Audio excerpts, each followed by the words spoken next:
Madame la Présidente. Soyez la bienvenue.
Excellency. Welcome to Budapest.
Your Excellency, welcome to Workshop Results.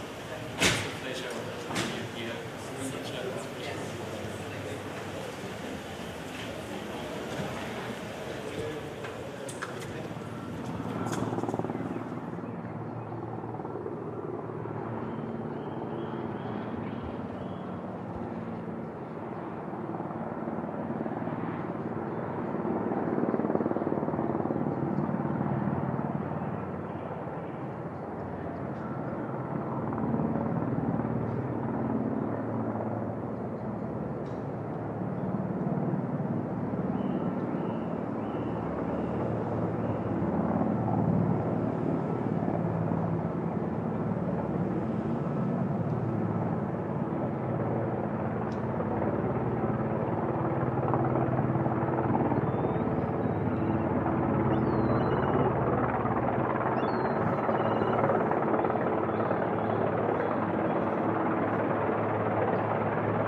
ребят.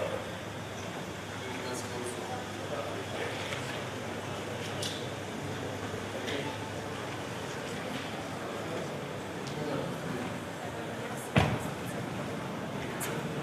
Your Excellency, welcome to How are you?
A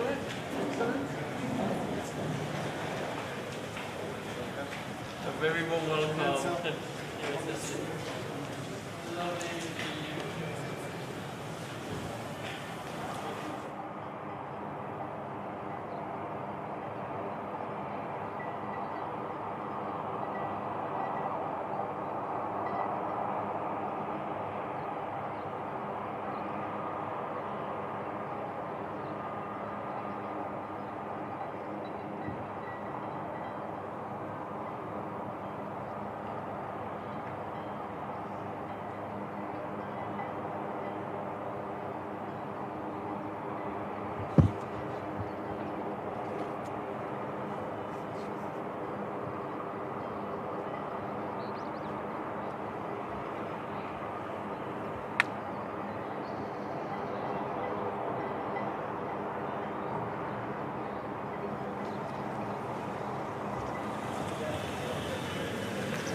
Welcome to Real Stock Results.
Oh, dat is Zweden, geloof ik. Ja, dat is dus voor Zweden.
come back.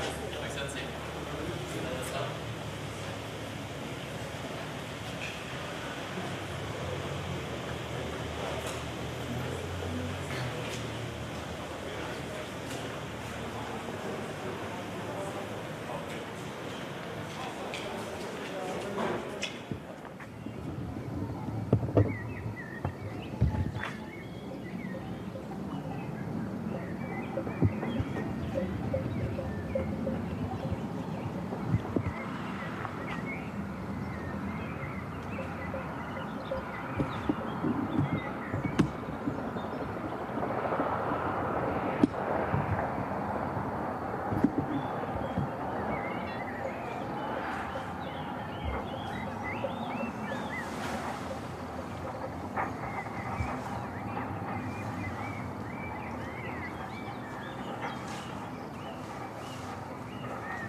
Amherd, ja, die gewonnen heeft. Dat is je met een kruis alles, nu mag je mee, ja, en dan is het niet over.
Der Fotograf nur eigentlich drücken, dass du durchkommst. Ja. Ja, die hast du voll drin gelassen. Ich? Nein, andere. Also, Intern.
Excellence, one photo. Sorry, I'm too late. Thank you.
Thank you.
nerdi.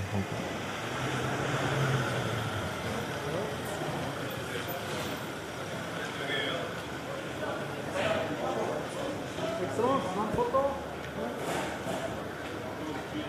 Thank you very much.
Da kann man immer noch aussuchen, ja. Man kann sagen ja oder nein.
Good.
Excellence, one photo.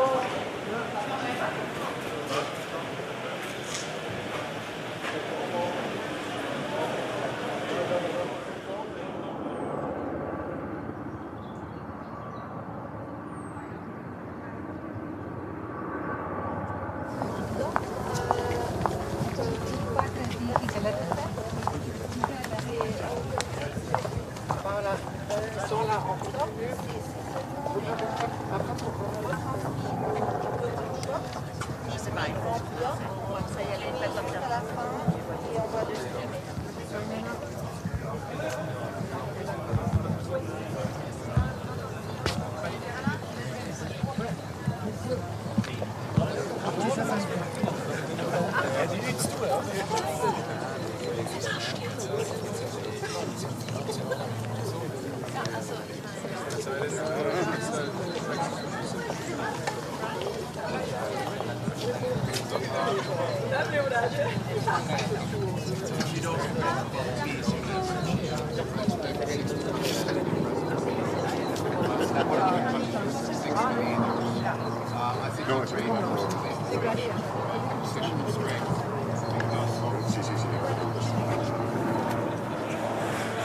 One photo. Thank you. Thank you.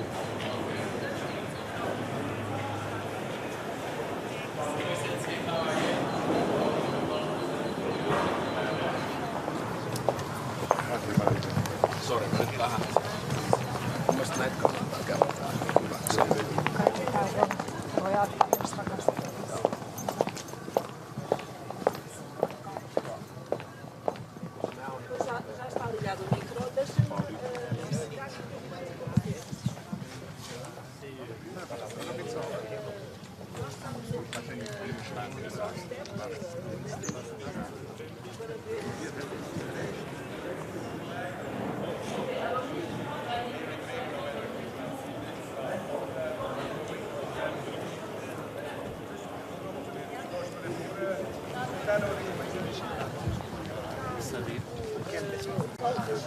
Ma colombiani zofero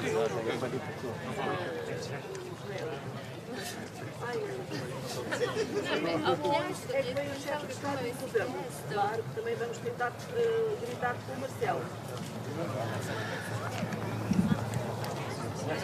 Ele diria que é o nosso.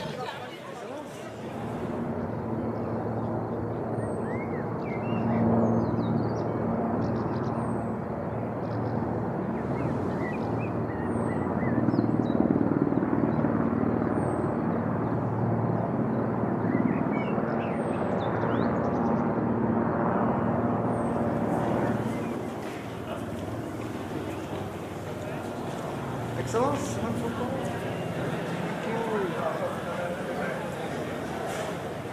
Thank you very much.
Ale ta...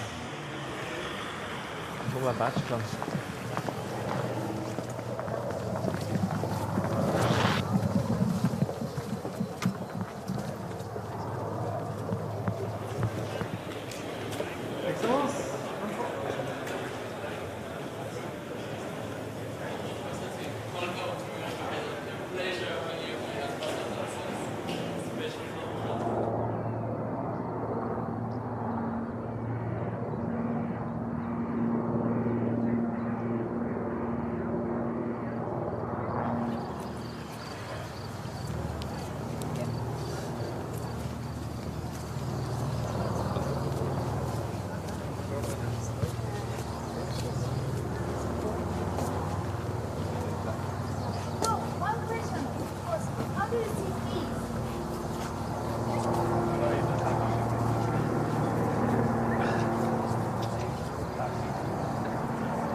I'm looking for the dinner club.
President's for 1 year. Yes, the president.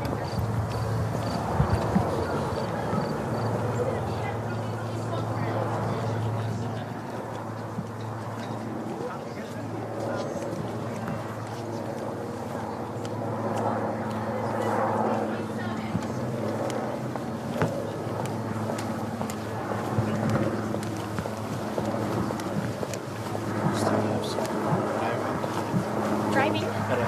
Arriving, yes. Actually, there are some folks even arriving when the plenary already started.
But it's okay. Later I'll come back to pay more. I mean, you don't need to. I'm gonna ask him to tell the. Don't stick with us to the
so we are happy because it's important to participate.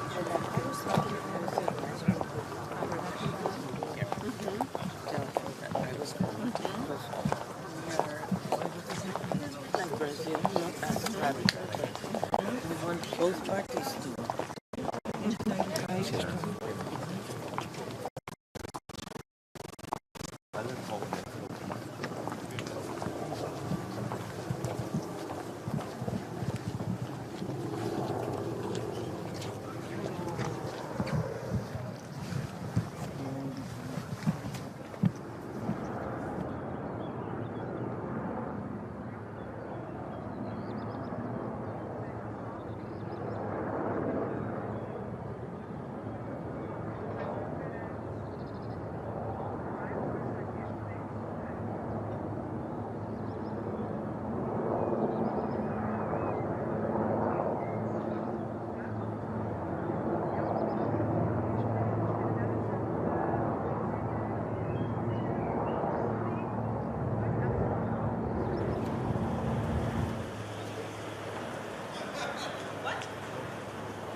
Einstimmig unter Politikern, denke ich.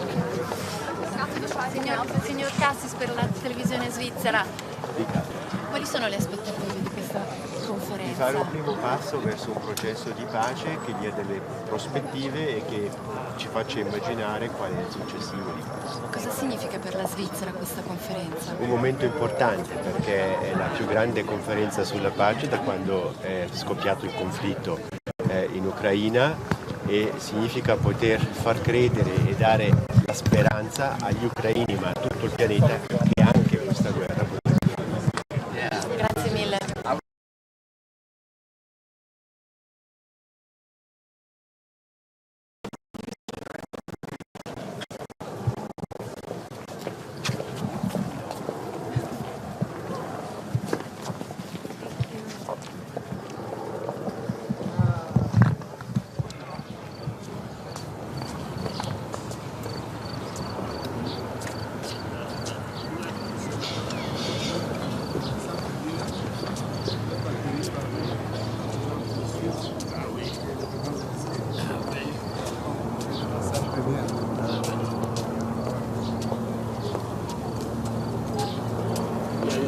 Une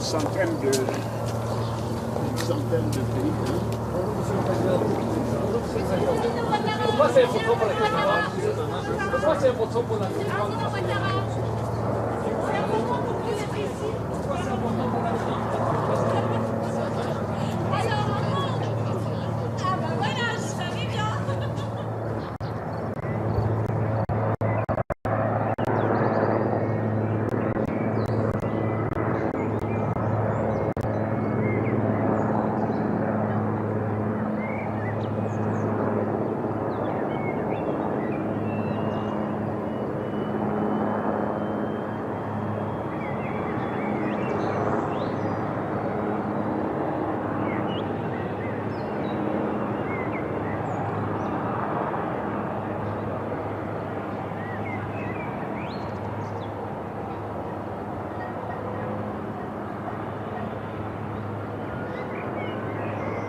Welcome to Workshop Results. Das ist wirklich wunderbar, Sie das hier als Teil der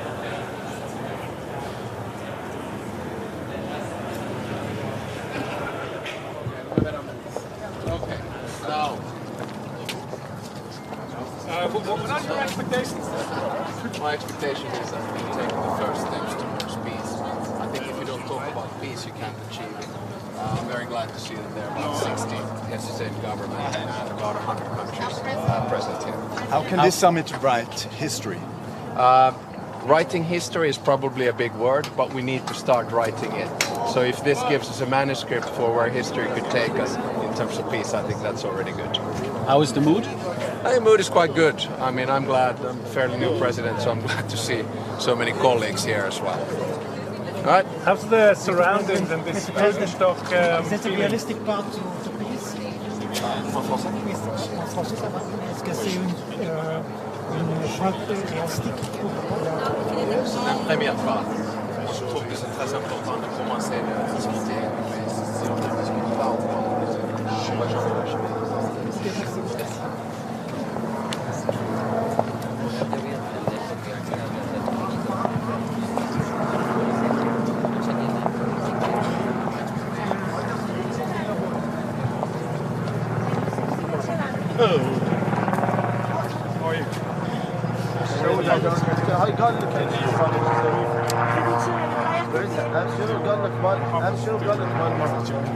I was invited by the president of Swiss Confederation.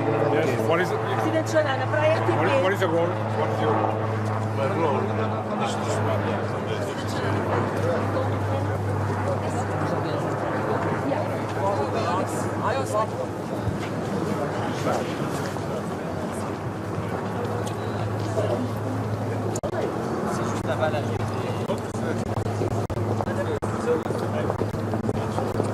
It's like one waiting area with coffee. There's going to be a meet and greet with the president.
para las oposiciones.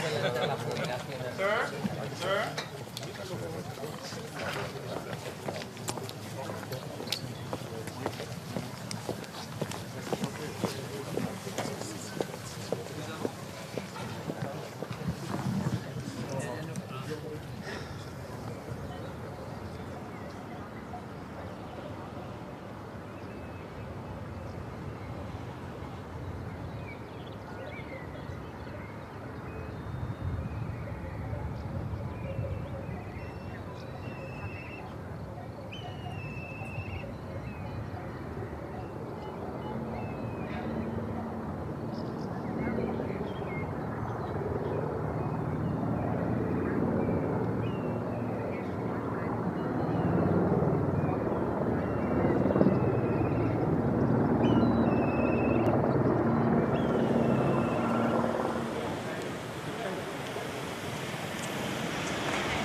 Zelensky, how are you?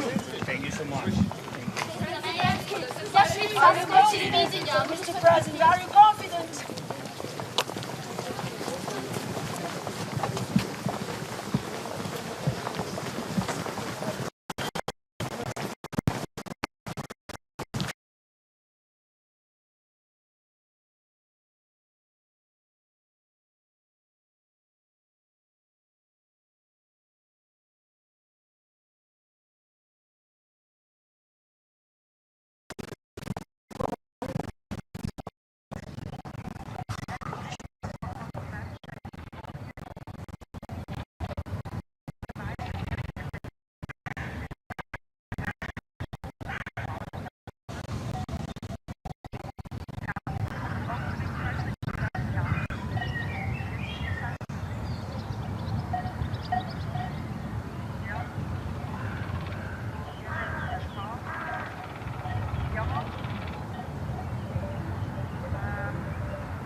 Excellency Bargash, Diplomatic Advisor, United Arab Emirates.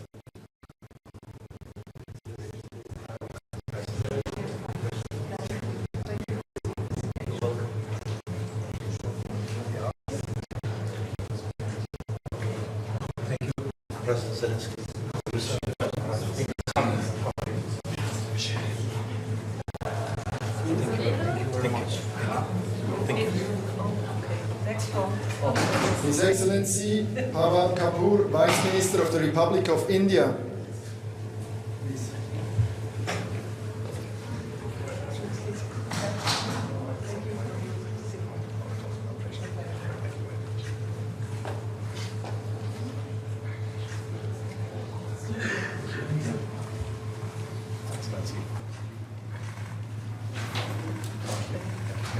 His Excellency Rus Chalichandra, Vice Minister for Foreign Affairs of the Kingdom of Thailand.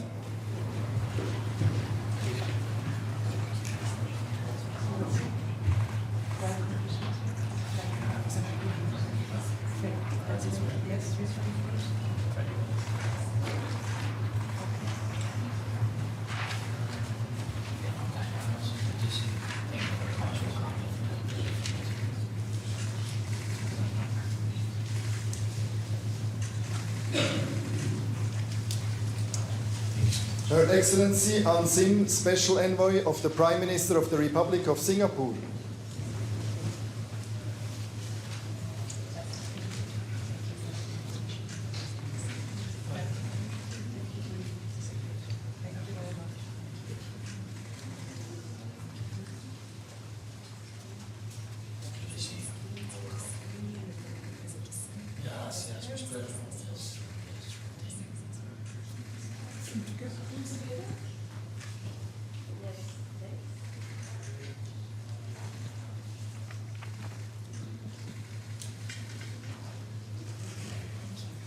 His Excellency Yuli Yoel Edelstein, Member of the Knesset of the State of Israel.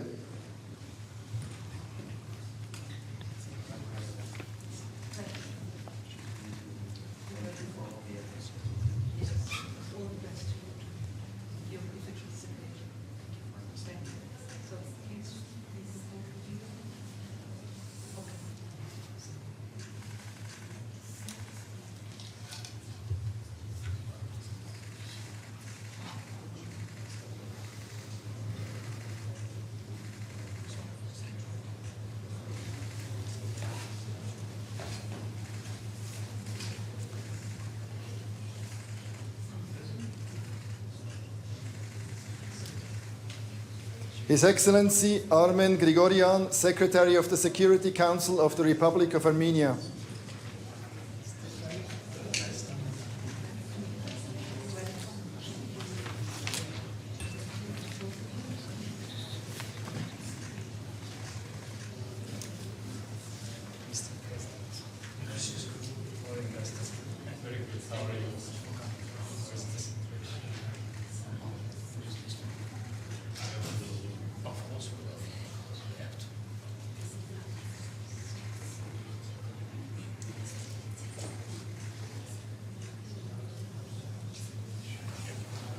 His Excellency Luis Almagro, Secretary General of the Organization of American States.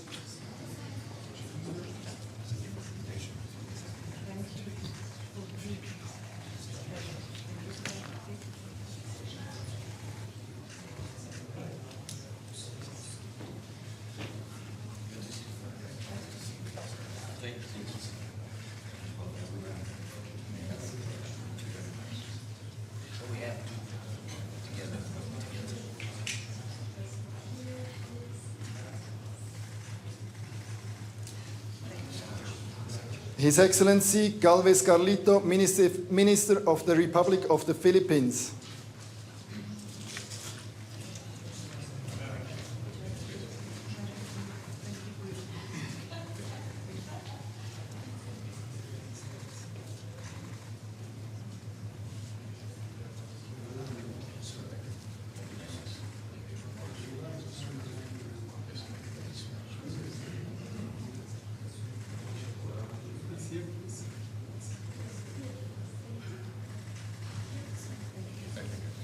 His Excellency Ibrahim Al-Jazi, Minister of State of the Hashemite Kingdom of Jordan.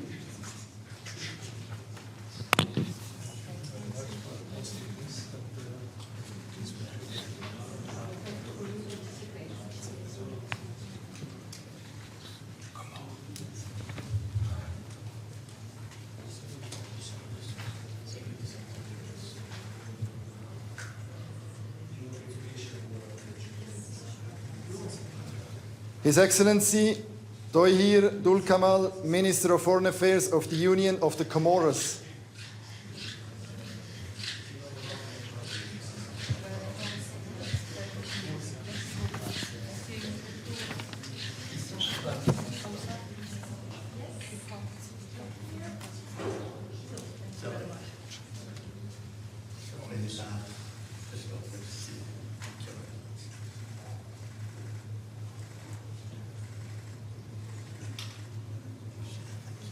Her Excellency Rosemary DiCarlo, Under-Secretary General of the United Nations.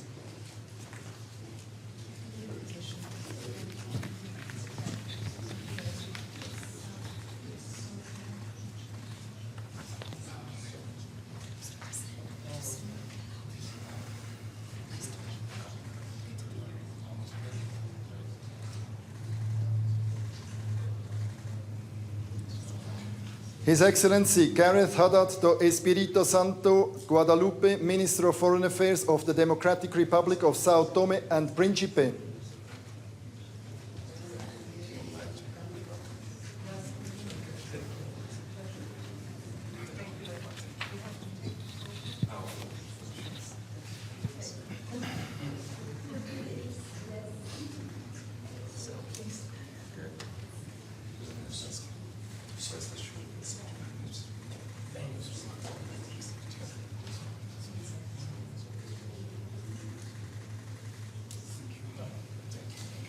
His Excellency Vincent Biruta, Minister of Foreign Affairs of the Republic of Rwanda.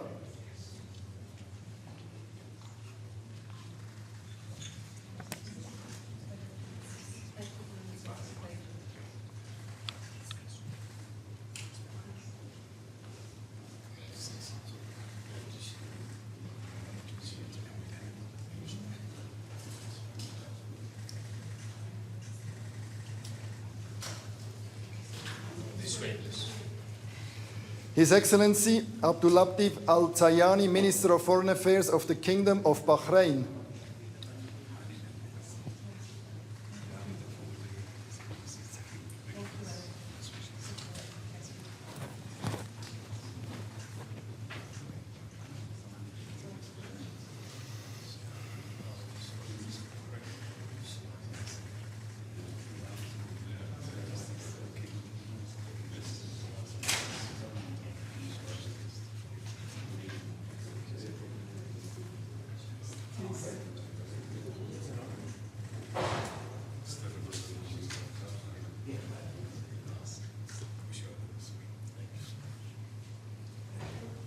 His Excellency Marko Duric, Minister of Foreign Affairs of the Republic of Serbia.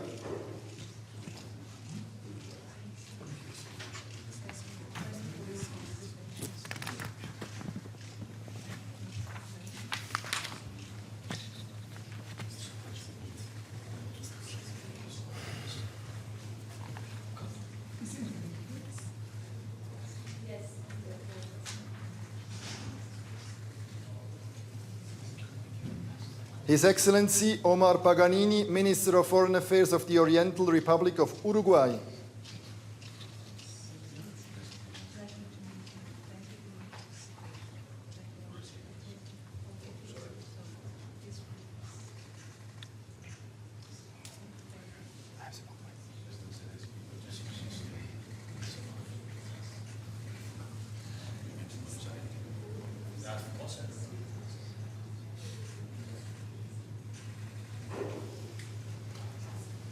His Excellency Bill Shorten, Minister for Government Services of the Commonwealth of Australia.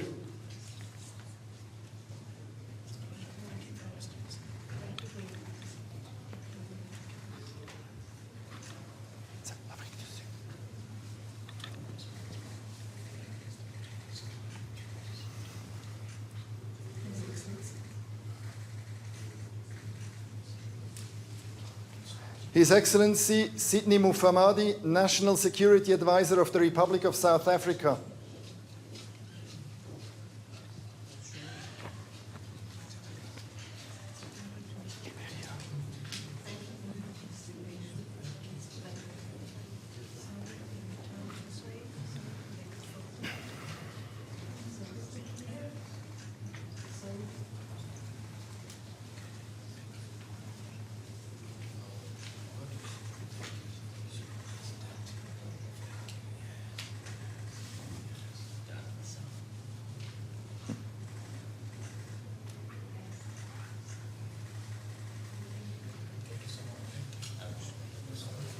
His Excellency Natu Oswald Twe, Minister of Justice of the Republic of Liberia.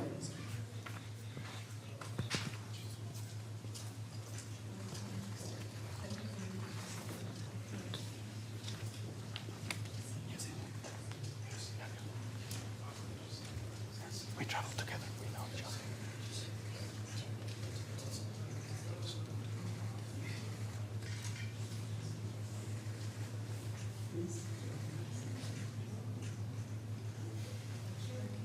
His Excellency Mark Mitchell, Minister of Police of New Zealand.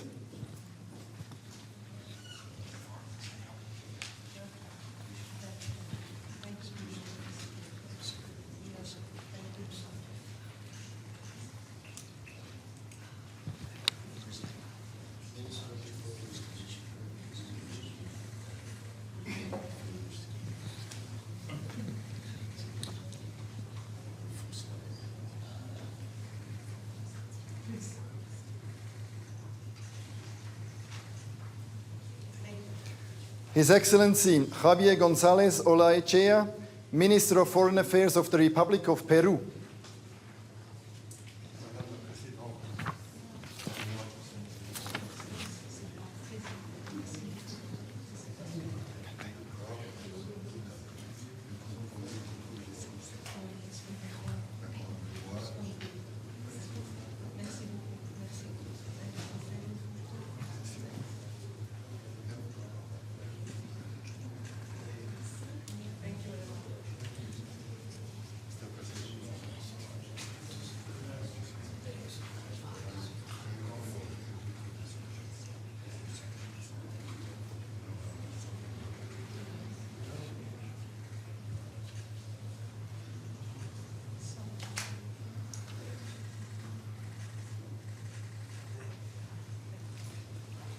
His Excellency Ki-sun Bang, Minister for Government Policy Coordination of the Republic of Korea.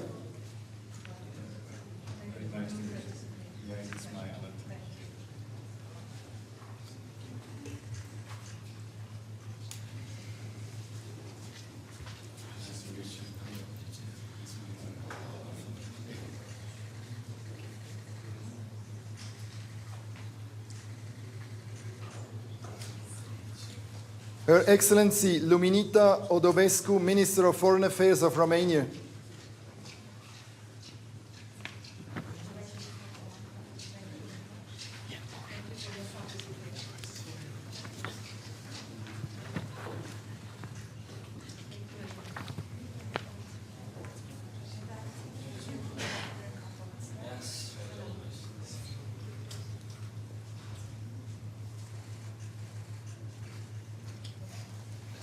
His Excellency Ian Borsch, Chairperson in Office of the Organization for Cooperation and Security in Europe.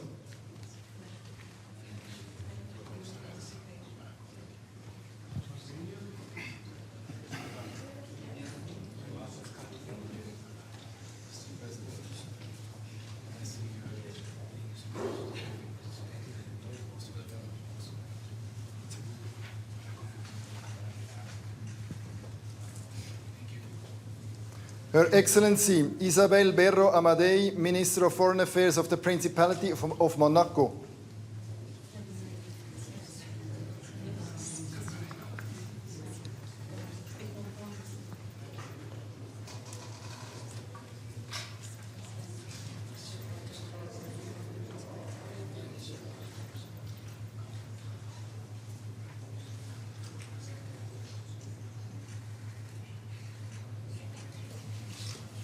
His Excellency Luca Beccari, Minister of Foreign Affairs of the Republic of San Marino.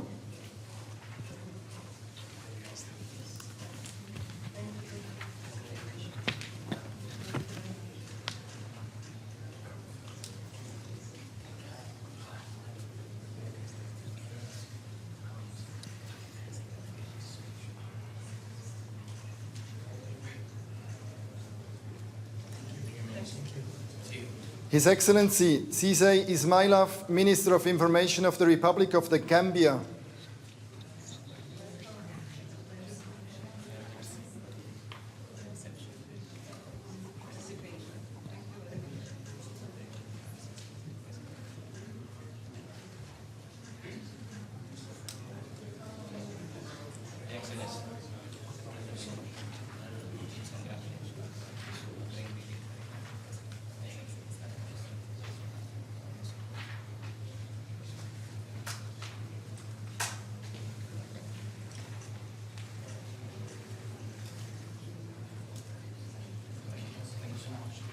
His Excellency Afuku Frank Armel Oguva, Vice Minister of Foreign Affairs of the Republic of Benin.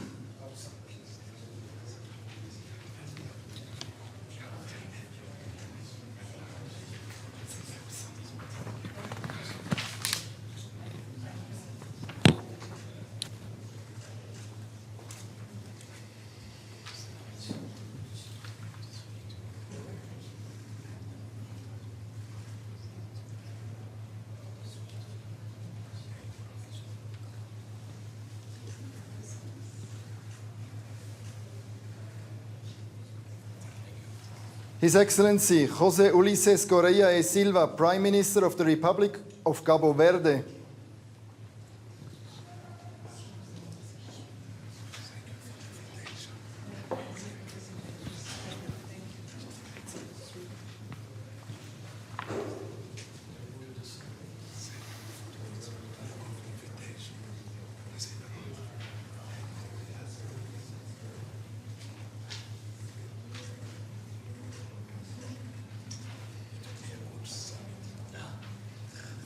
Her Excellency Ebba Busch, Deputy Prime Minister of the Kingdom of Sweden.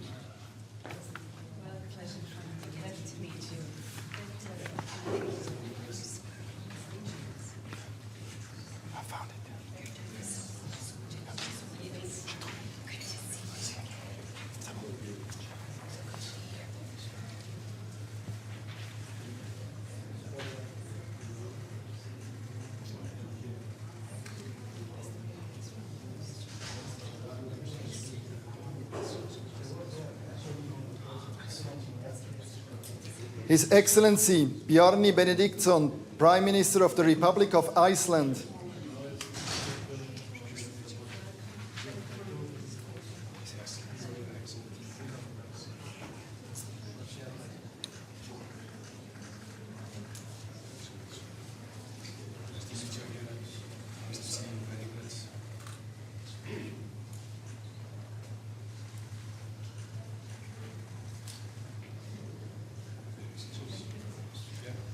His Excellency Dimitar Borisov Glavchev, Prime Minister of the Republic of Bulgaria.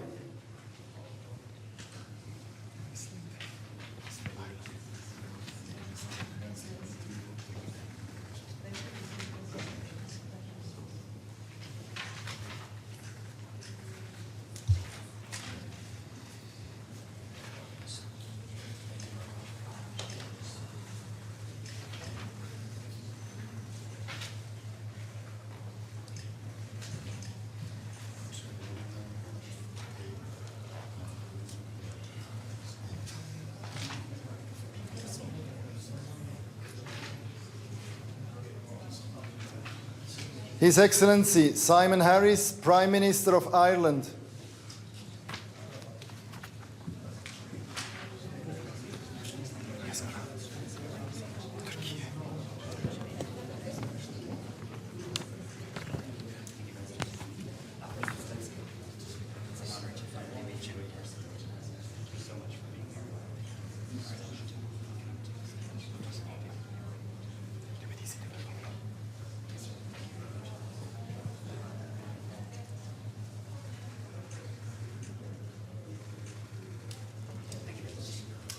His Excellency Hakan Fidan, Minister of Foreign Affairs of the Republic of Turkey.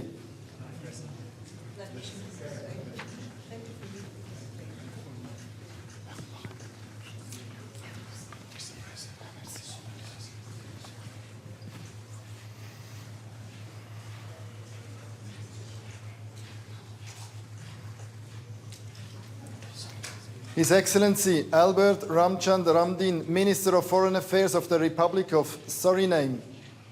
Please.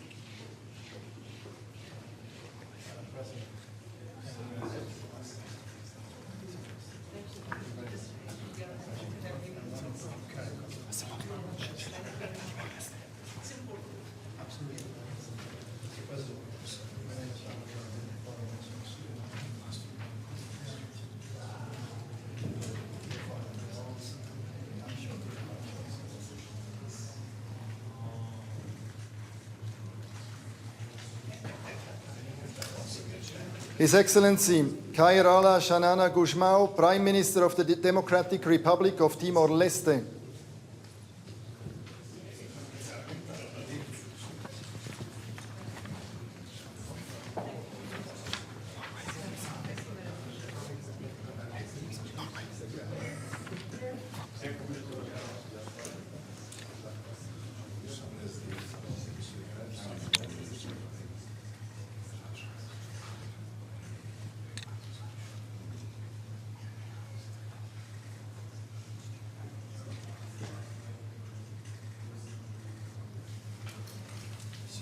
His Excellency Jonas Gahr Støre, Prime Minister of the Kingdom of Norway.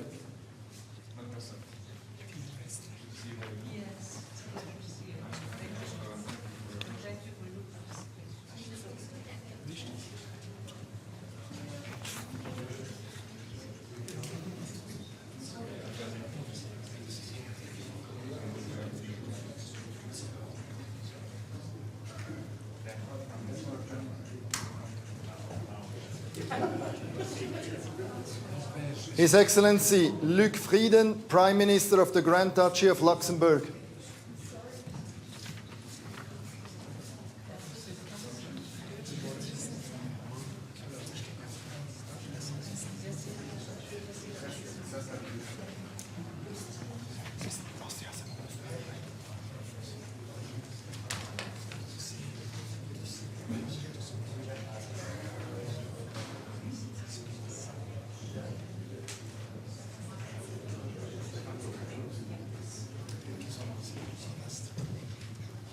His Excellency Karl Nehammer, Federal Chancellor of the Republic of Austria.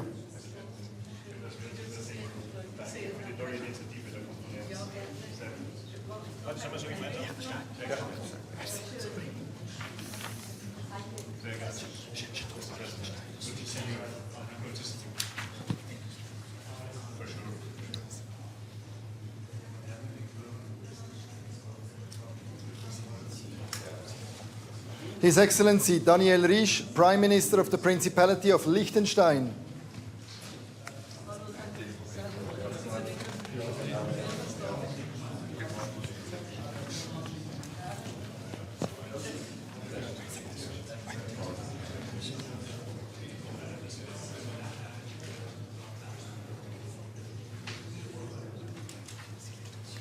His Excellency Alexander De Croo, Prime Minister of the Kingdom of Belgium.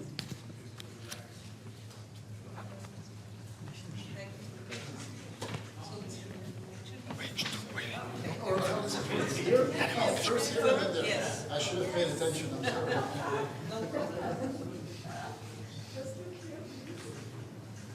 sorry. Okay, it's all right. You know the rules by now.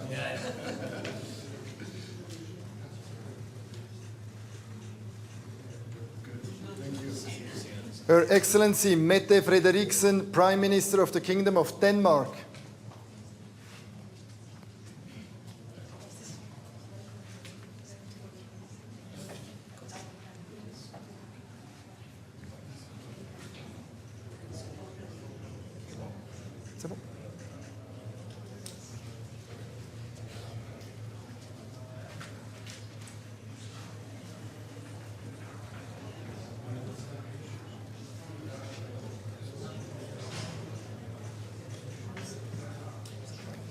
Her Excellency Maria Pecinovic-Buric, Secretary General of the Council of Europe.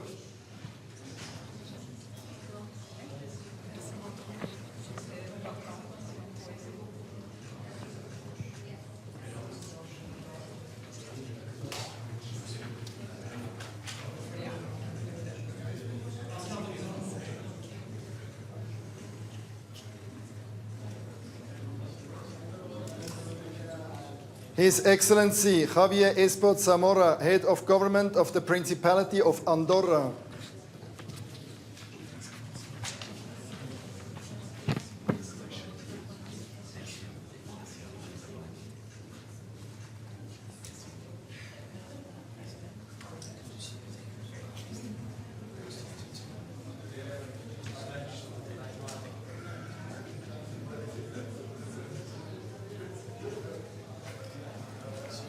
His Excellency Andrej Plenković, Prime Minister of the Republic of Croatia.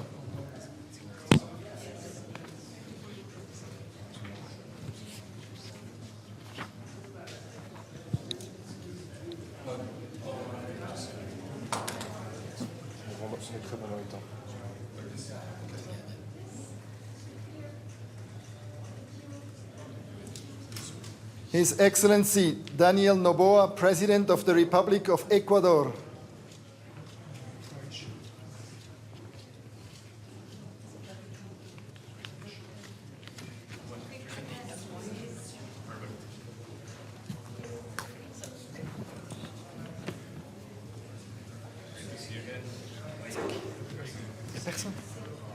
President of Ghana.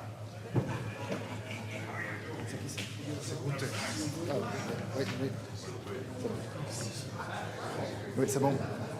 His Excellency Mark Rutte, Prime Minister of the Kingdom of the Netherlands.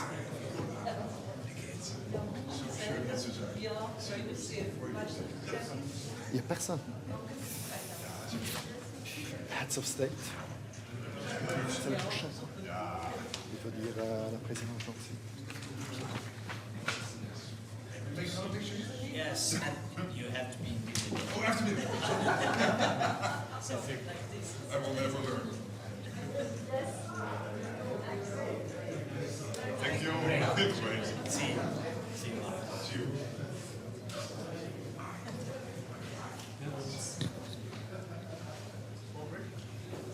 Pause.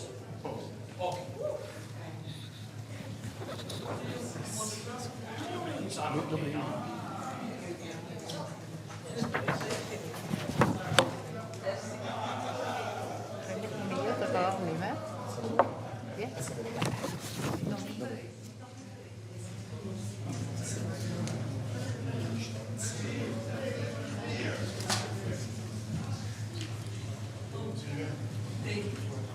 On the way.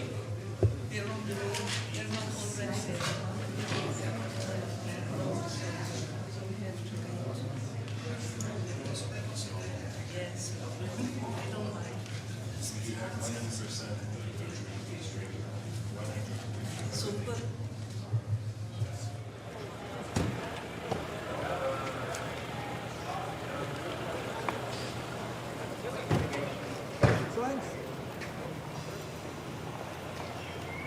Welcome to the very good shot. I hope you had a good trip. Everything's okay. Please. Thank you.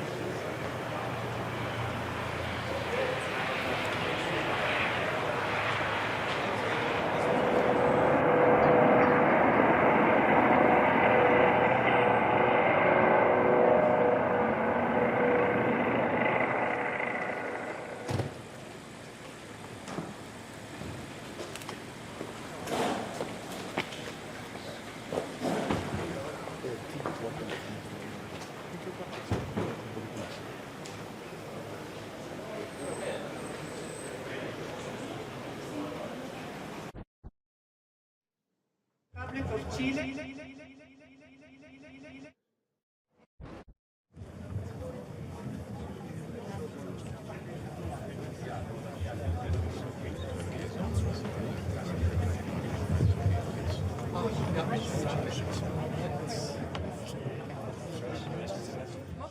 Nana Addo Dankwa Akufo-Addo, President of the Republic of Ghana.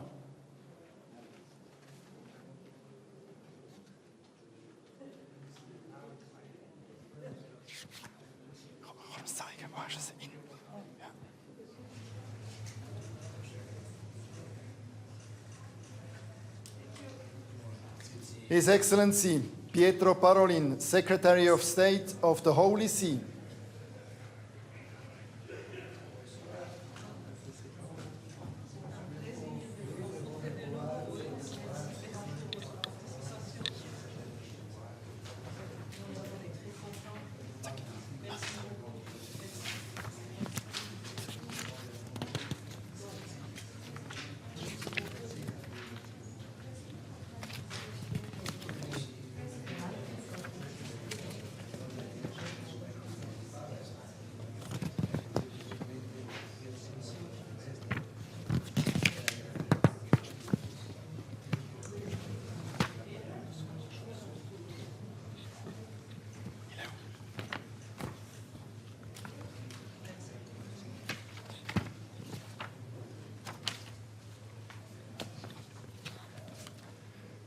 His Excellency Olaf Scholz, Chancellor of the Federal Republic of Germany.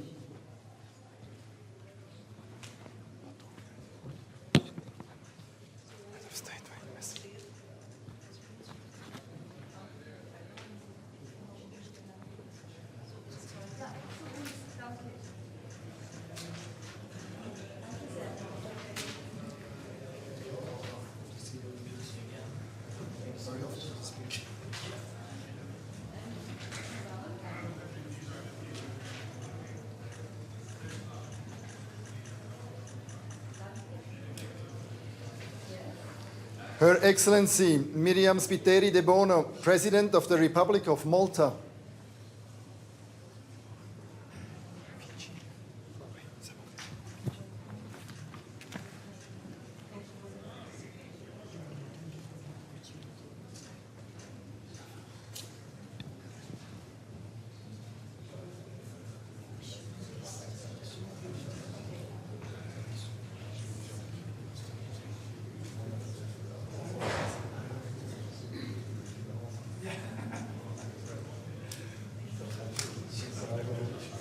His Excellency Ratu William Maivali Katonivere, President of the Republic of Fiji.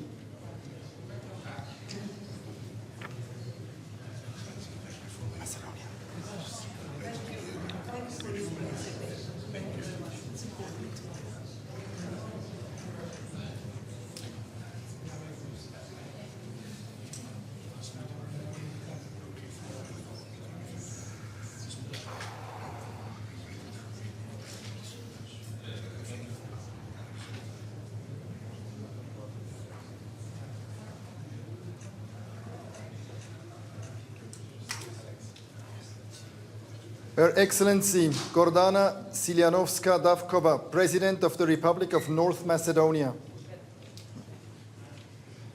Here, just Alexander Straight.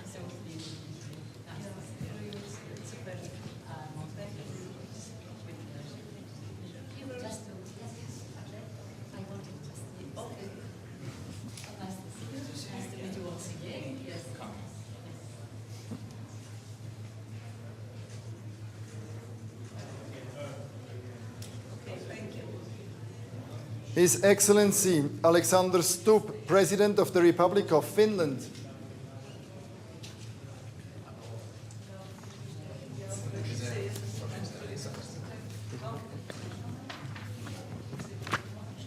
Sure, mindful. Okay.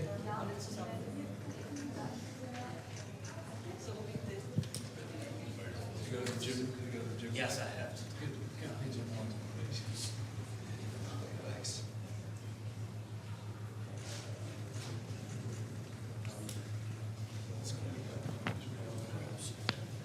His Excellency Edgars Rinkevits, President of the Republic of Latvia.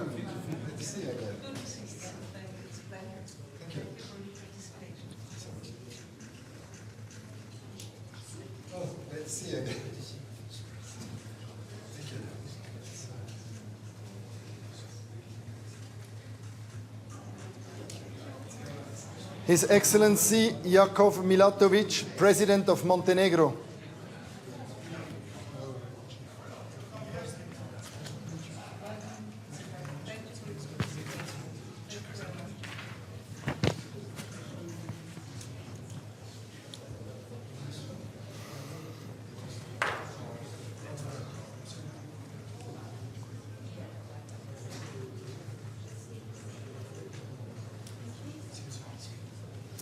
His Excellency Petr Pavel, President of the Czech Republic.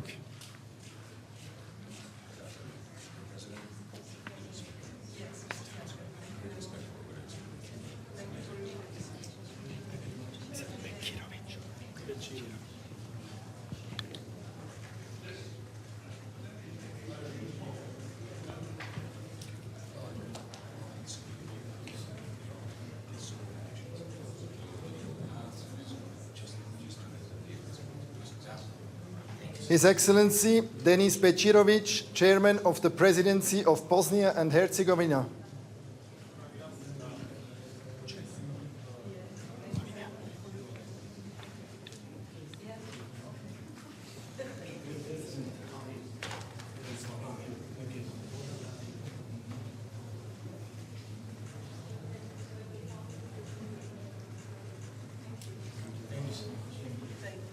Her Excellency Nataša Pirk-Musar, President of the Republic of Slovenia.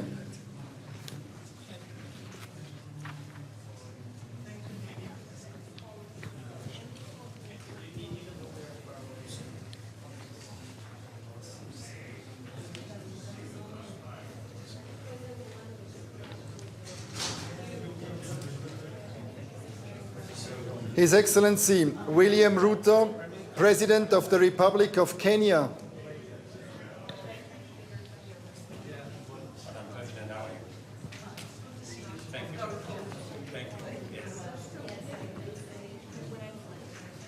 Albania.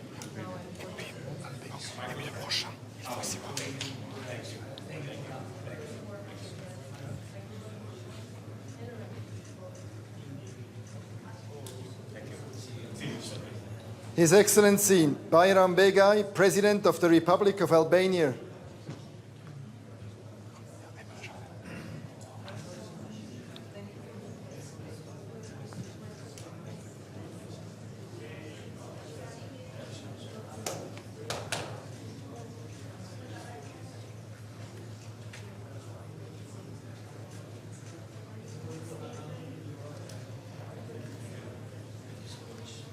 His Excellency Javier Milei, President of the Argentine Republic.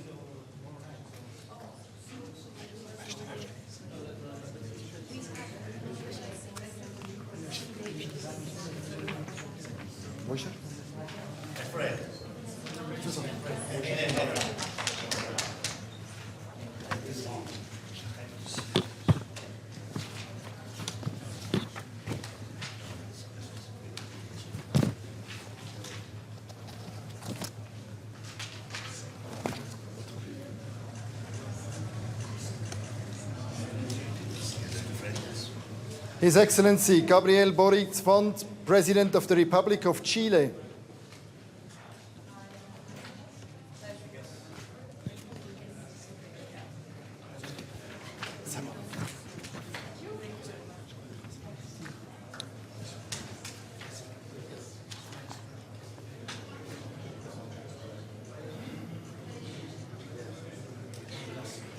Her Excellency Vjosa Osmani, President of the Republic of Kosovo.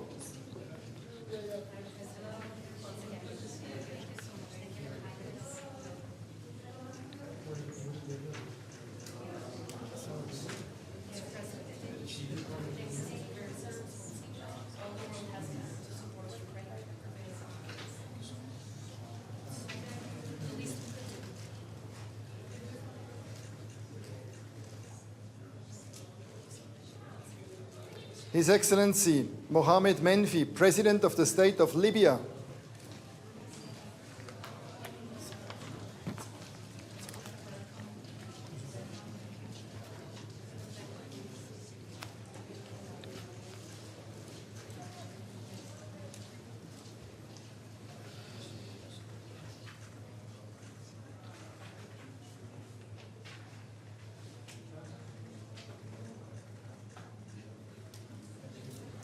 His Excellency Hassan Sheikh Mohamud, President of the Federal Republic of Somalia.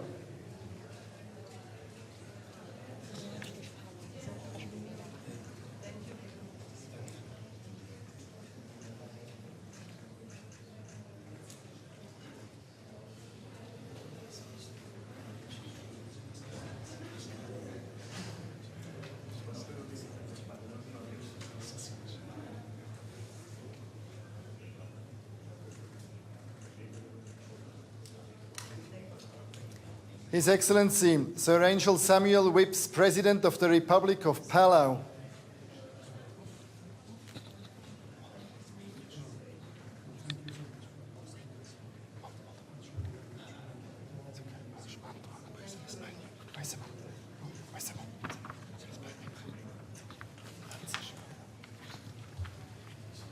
Her Excellency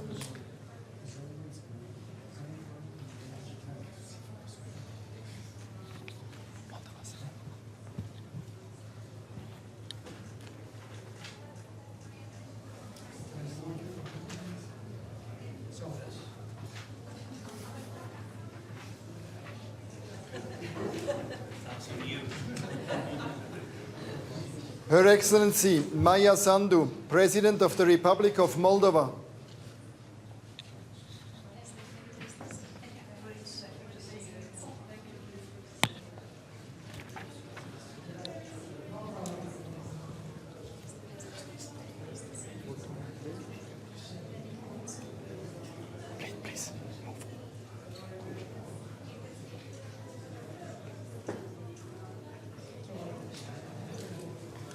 His Excellency Pedro Sánchez Pérez Castellón, President of the Government of the Kingdom of Spain.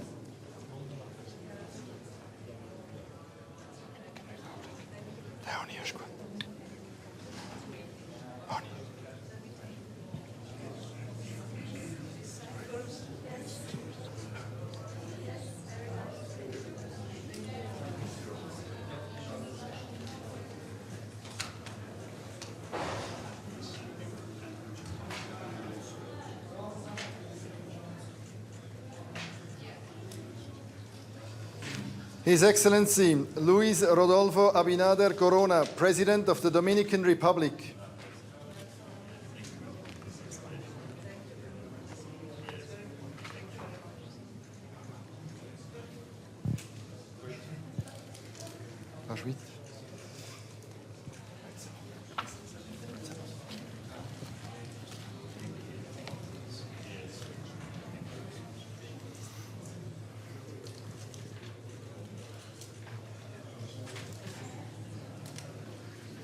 His Excellency Juraj Blanar, Minister of Foreign and European Affairs of the Slovak Republic.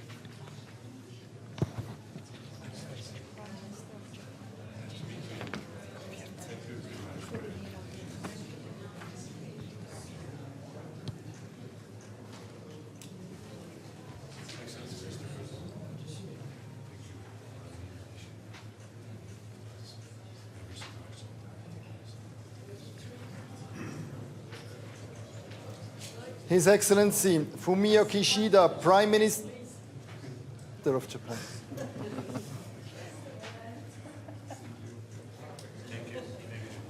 My apologies. His Excellency Fumio Kishida, Prime Minister of Japan.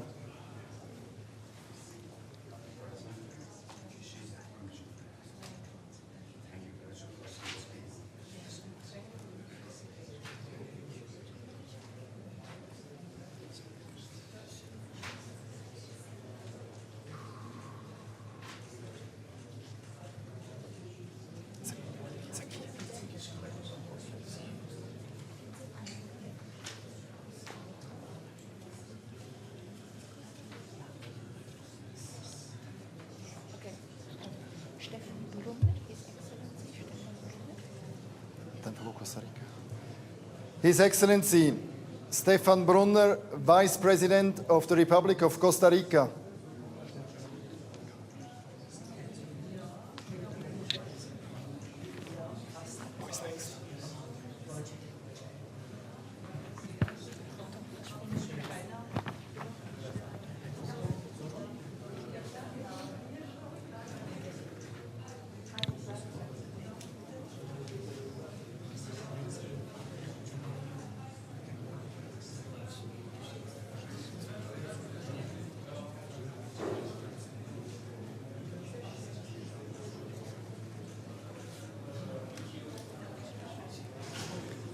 His Excellency Prince Faisal bin Farhan Al Saud, Minister of Foreign Affairs of the Kingdom of Saudi Arabia.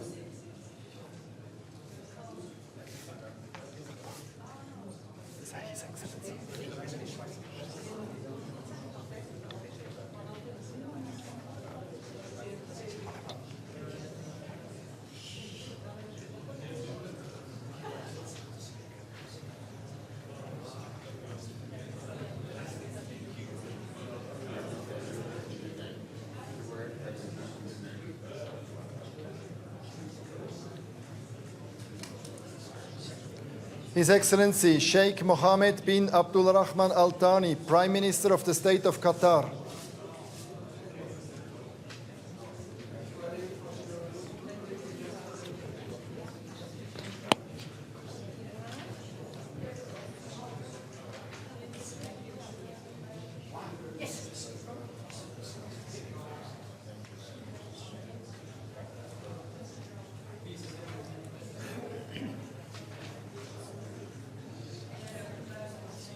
His Excellency Alassane Ouattara, President of the Republic of Côte d'Ivoire.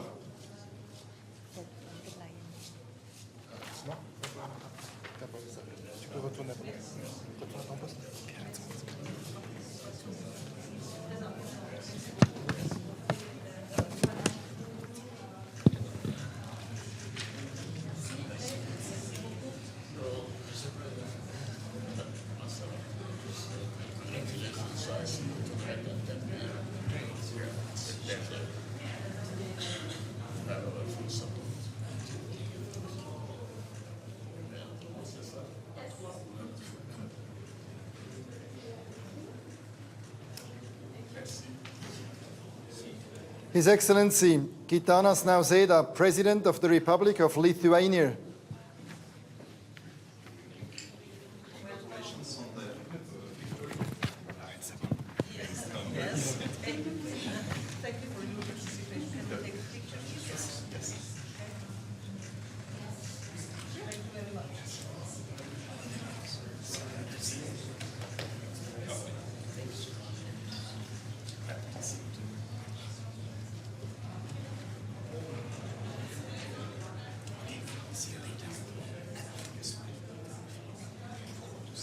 Her Excellency Ursula von der Leyen, President of the European Commission.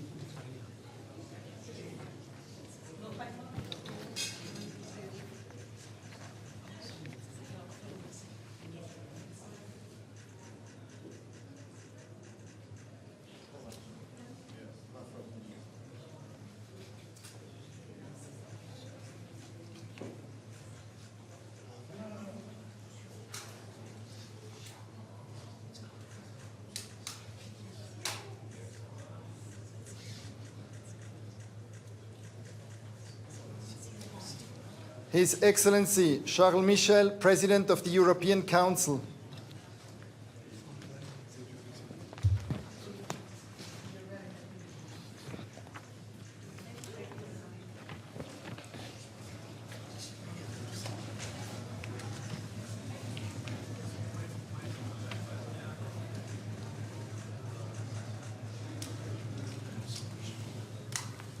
His Excellency Marcelo Rebelo de Sousa, President of the Portuguese Republic.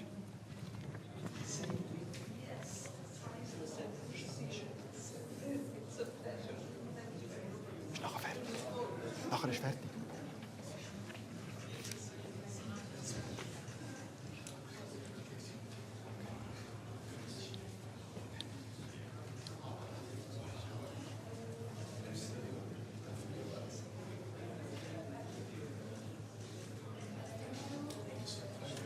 His Excellency Andrzej Duda, President of the Republic of Poland.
next few minutes, we will introduce. How many We have 3, 4, 5 still missing, but not all.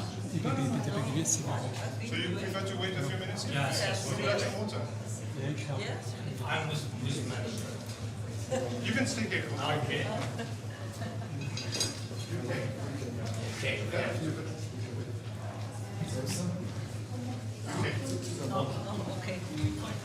No water. No water, no life.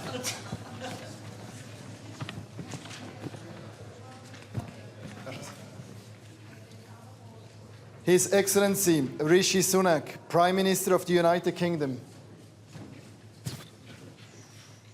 Very nice to see you. Thank you. No, you too. Thank you for hosting us. It's a very important occasion. It's fantastic that you brought together such a large number of people. We're looking forward to today's discussion. This way, please, Prime Minister. Thank you very much. Thank you. Okay.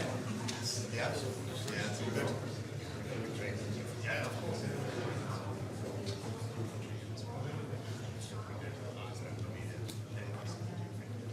Yes.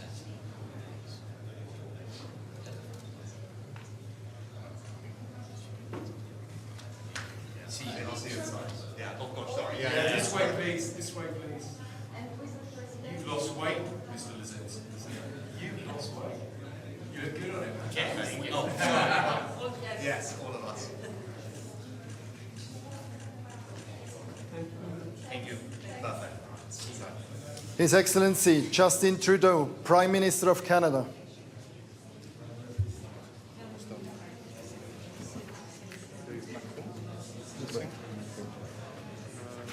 Meloni. Okay.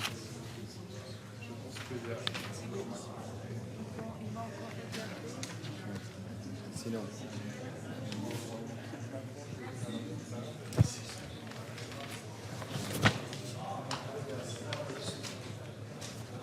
Salut.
допоможе. Hello, my friend. Hello, How are Vice you? President. Good to see you. Thank you so much. Yes, I'm well. Thank you so much. How are you? Very well. Very Glad good to to see see you. you. Glad to see you. Yes, Okay. you told her to stay here. Okay, let's stay here. Yes, some At official least for a things. moment. Yes.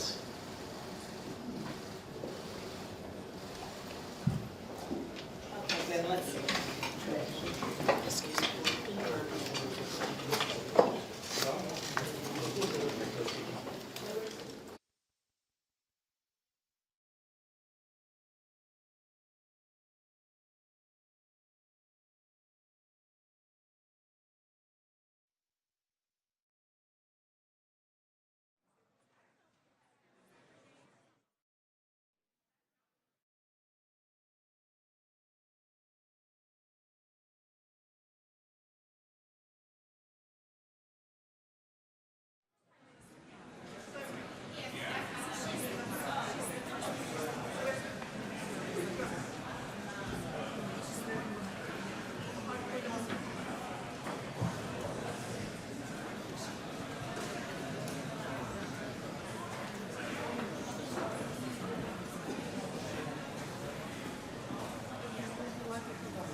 Excellencies, ladies and gentlemen, the opening plenary of the Summit on Peace in Ukraine is about to start. The first speaker will be Ms. Viola Amherd, President of the Swiss Confederation. The plenary will be chaired by Mr. Cassis, Head of the Federal Department of Foreign Affairs. Madam President, you have the floor. Excellencies, ladies and gentlemen, it is an honor for me to welcome you here to the Bürgenstock, high above Lake Lucerne. There is a long tradition of seeking ways out of war in peaceful places.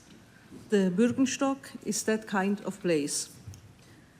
Though its beauty is in sharp contrast to the reason for this summit, the mountains serve as a reminder that it takes many steps to achieve ambitious goals. Our goal is to inspire a process towards a just and lasting peace in Ukraine. Of course, we are aware that there is a long path ahead of us. We are under no illusion that we will reach a conclusive understanding at this summit.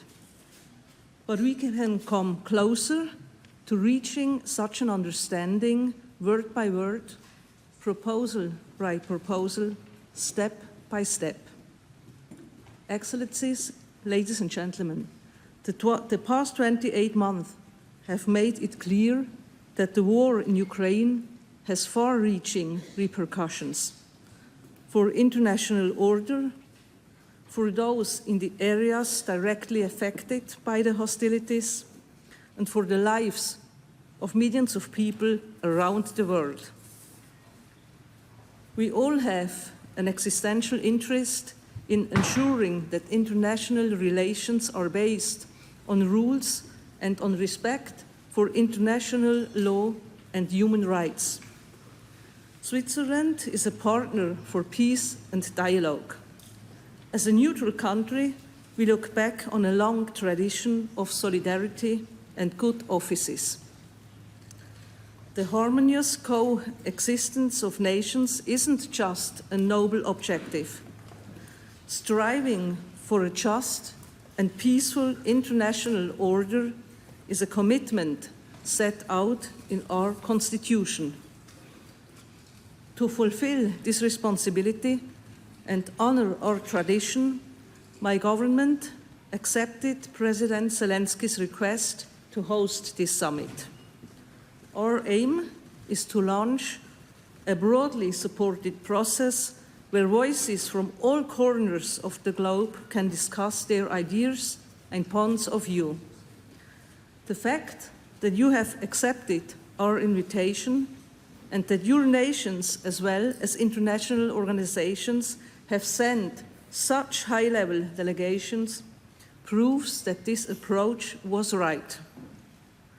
Although our objective is ambitious, it is in the interests of everyone here to commit to this ambition. Excellencies, ladies and gentlemen, we are all aware that a peace process without Russia is inconceivable. A lasting solution must involve both parties. As an international community, we can help to pave the way. That is why we are here. At the same time, we are aiming to achieve real progress on specific issues. With your support, we have defined 3 issues of global impact that we will discuss in our working groups. These are nuclear safety, food security, and the human dimension of the war.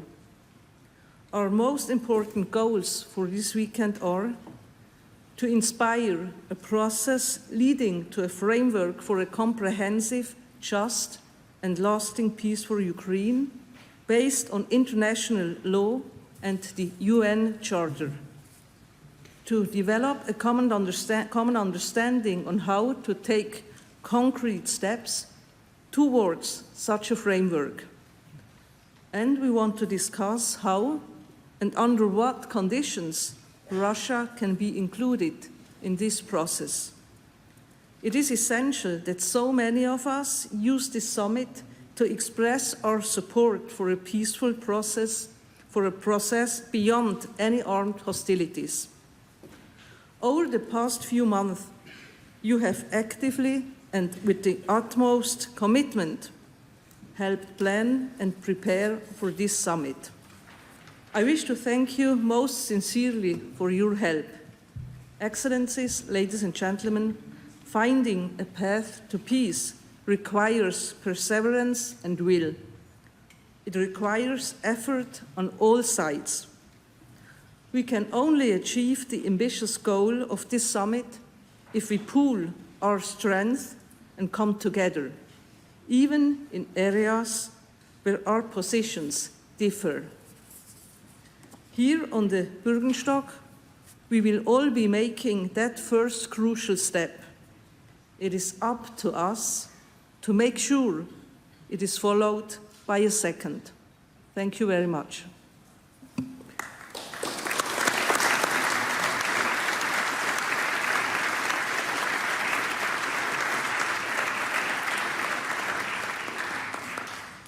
Thank you, Madam President. And now I invite the President of Ukraine, Volodymyr Zelensky, to take the floor for his address. Thank you so much. Madam President, thank you. Thank you for your efforts to organize the summit and bring about a just peace. Ladies and gentlemen, today is the day when the world begins to bring a just peace closer. I thank everyone who has worked for this day, every leader, all the teams and advisors, all the states. 101 states and international organizations are now at the summit, and this is a tremendous success, our success, the common success of all those who believe that a united world, United Nations are stronger than any aggressor.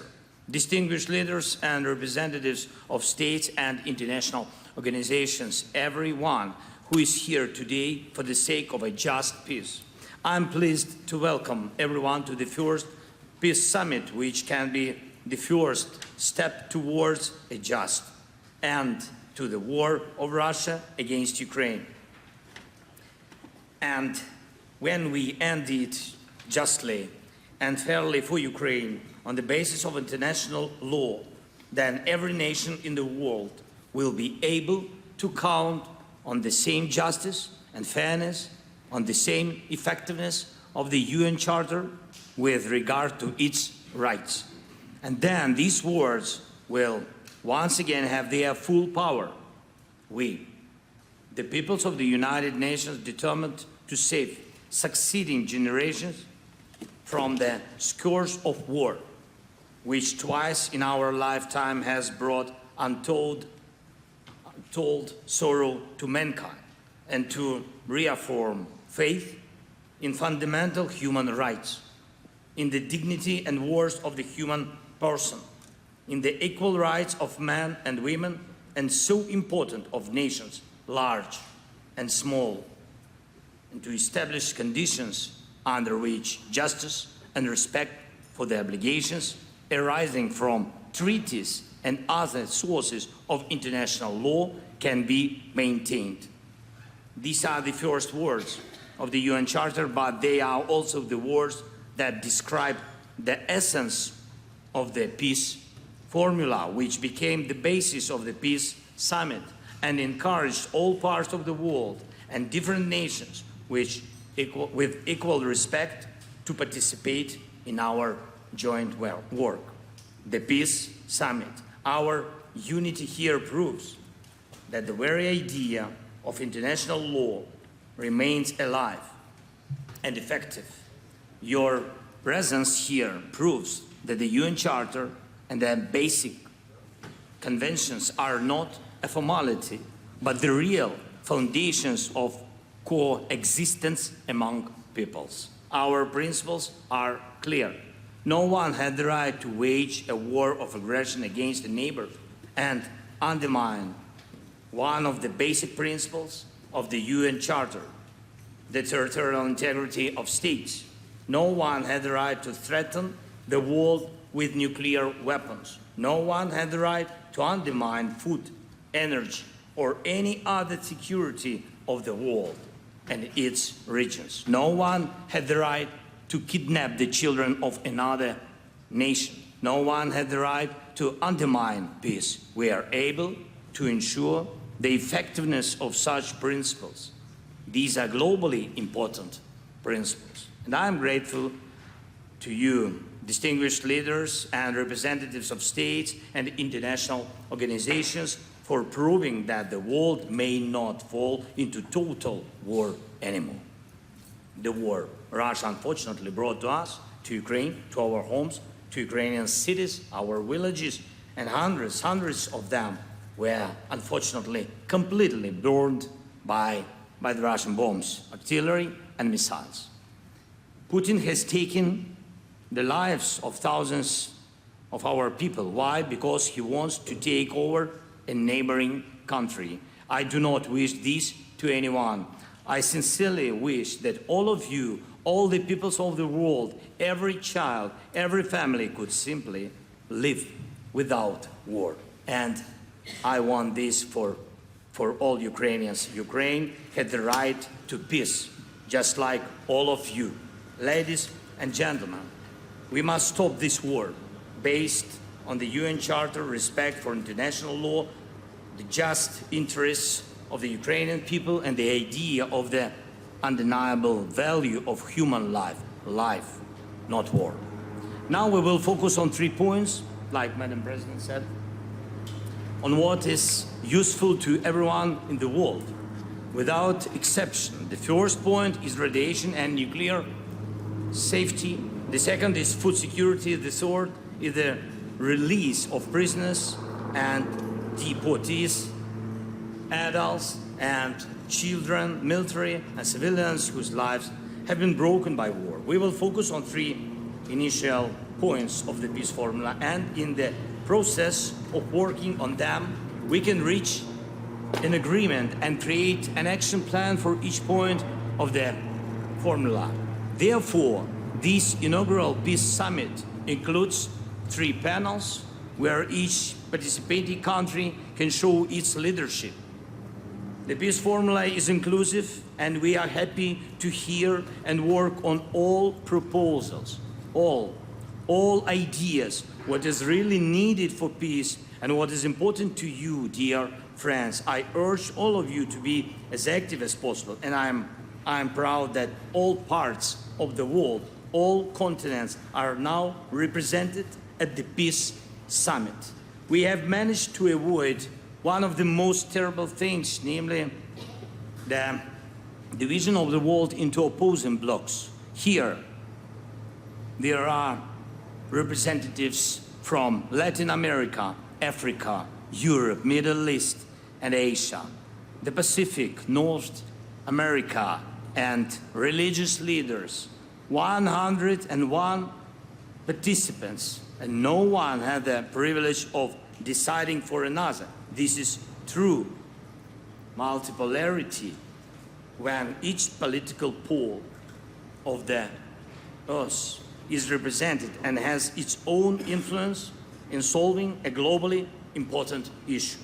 No one doubts that the global majority wants to guarantee all aspects of security, including nuclear and food security. The majority of the world definitely supports the principle of territorial integrity of states, sovereignty of nations, and equality in relations between peoples. The world majority definitely wants to live without bloody crises, deportations, and ecocides. And so every nation that is not represented now and that shares the same values of the UN Charter, indeed and world, will be able to join our work in the next stages. The peace formula encourages all the powers of the world to think about ending the war and to propose how to end it. And therefore, the very idea of war has already lost. Putin should switch from the language of ultimatums to the language of the world majority, which wants a just peace. Distinguished leaders and representatives of states, what exactly can this summit deliver. First is to prove that the return of security is indeed possible. We will work out the steps with you. Second is to provide a real plan to make every step for peace work, from nuclear and food security to the release of prisoners and deportees, to the complete end of the war without the threat of its new outbreak. I believe it's possible. Third, there is no need to reinvent the wheel when the UN Charter already defines the foundations of peace and normal coexistence of peoples. We just have to return to them. And for this purpose, we need to decide how countries will cooperate, who will be co-leaders, in order to fix and implement an action plan. These are absolutely clear and achievable goals. Now, there is no Russia here. Why? Because if Russia was interested in peace, there would be no war. We must decide together what a just peace means for the world and how it can be achieved in a truly lasting way. The UN Charter is the basis for us. And then, when the action plan is on the table, agreed by all, and transparent for the peoples, then it will be communicated to the representatives of Russia. And so that at the second peace summit we can fix the real end of the war. Now we are starting this path together. We must prove that the united world is a world of peace, a world that knows how to act correctly. Thank you for attention. Thank you for participating in the summit. I hope for fruitful work together, of course, together. We all need peace. Slava Ukraini!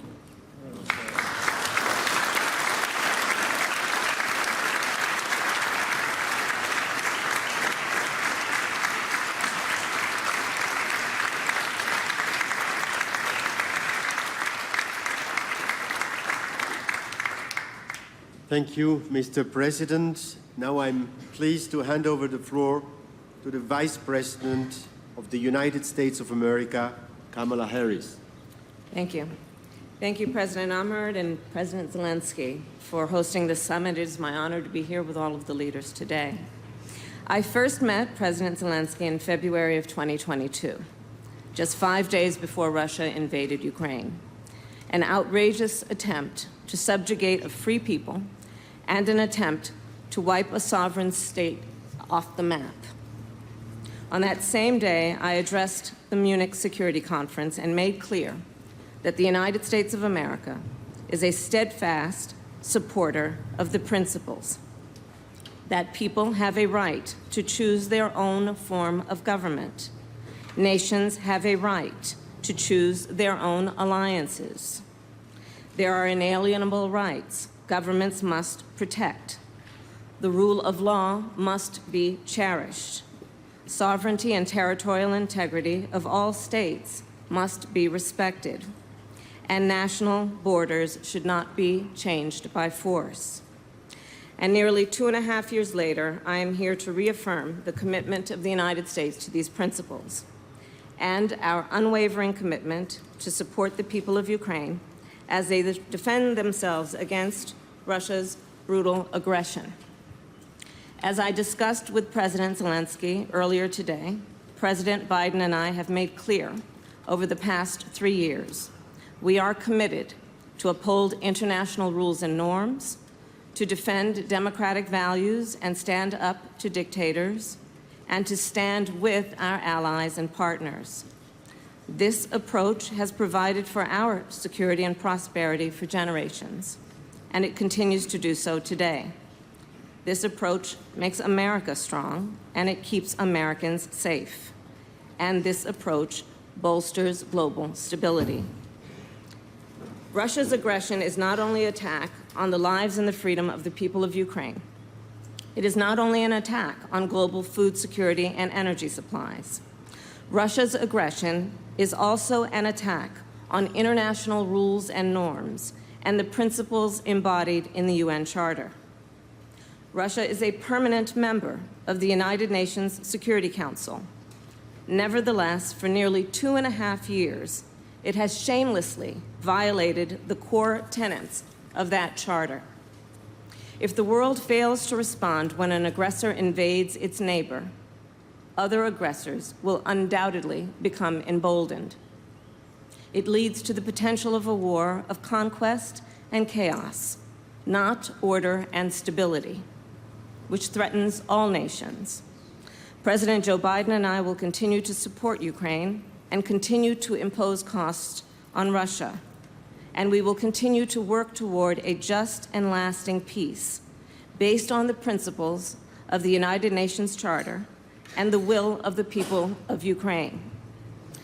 President Zelensky, the United States shares your vision for the end of this war and an end to the suffering of the Ukrainian people.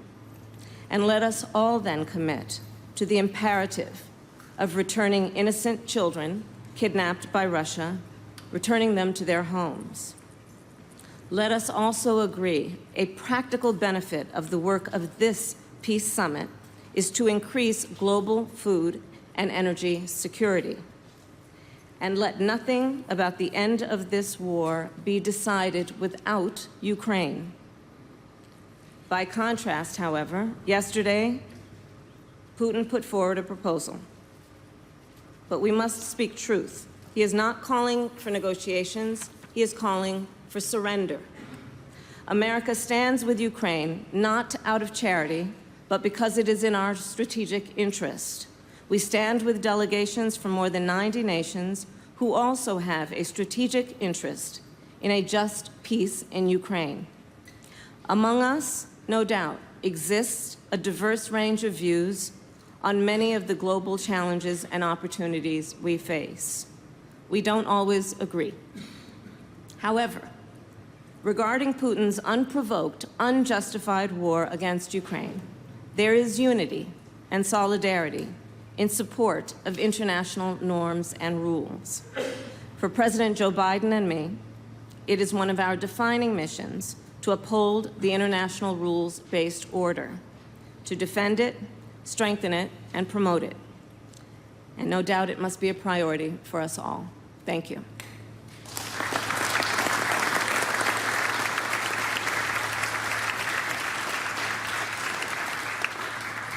Thank you, Madam Vice President.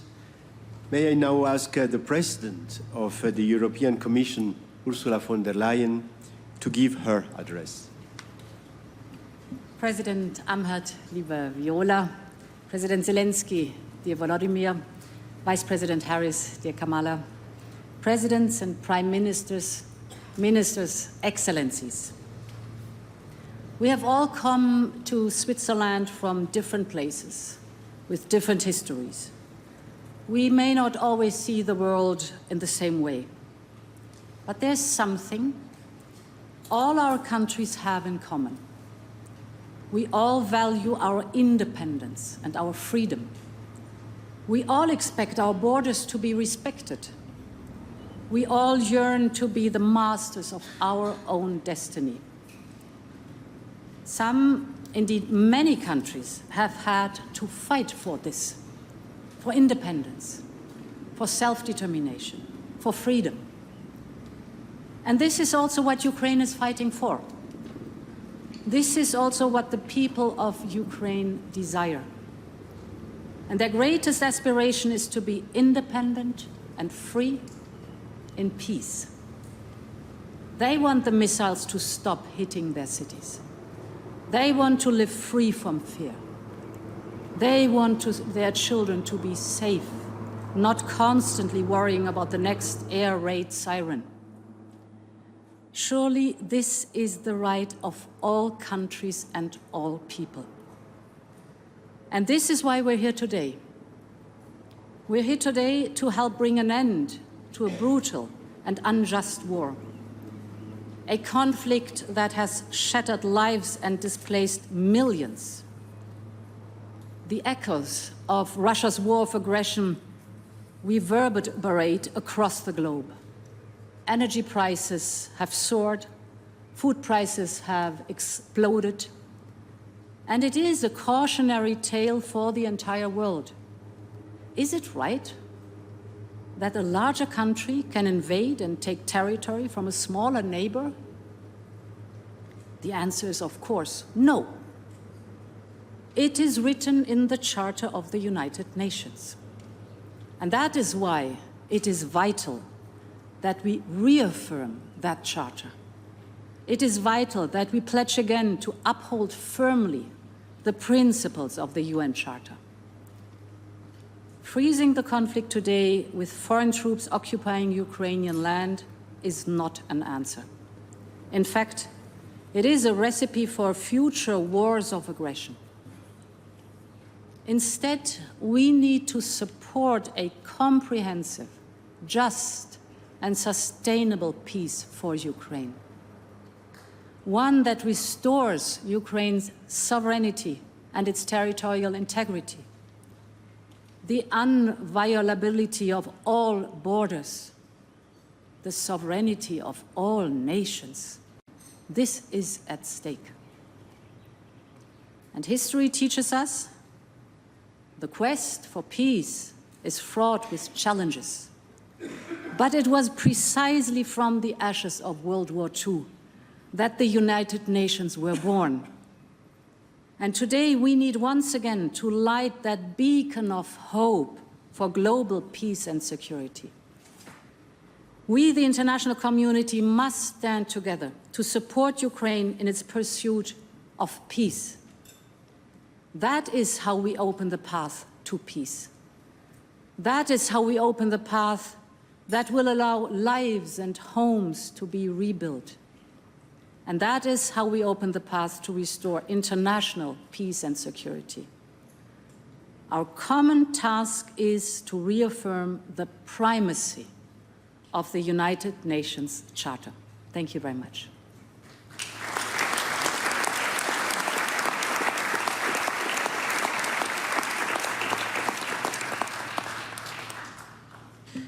Thank you, Madam President.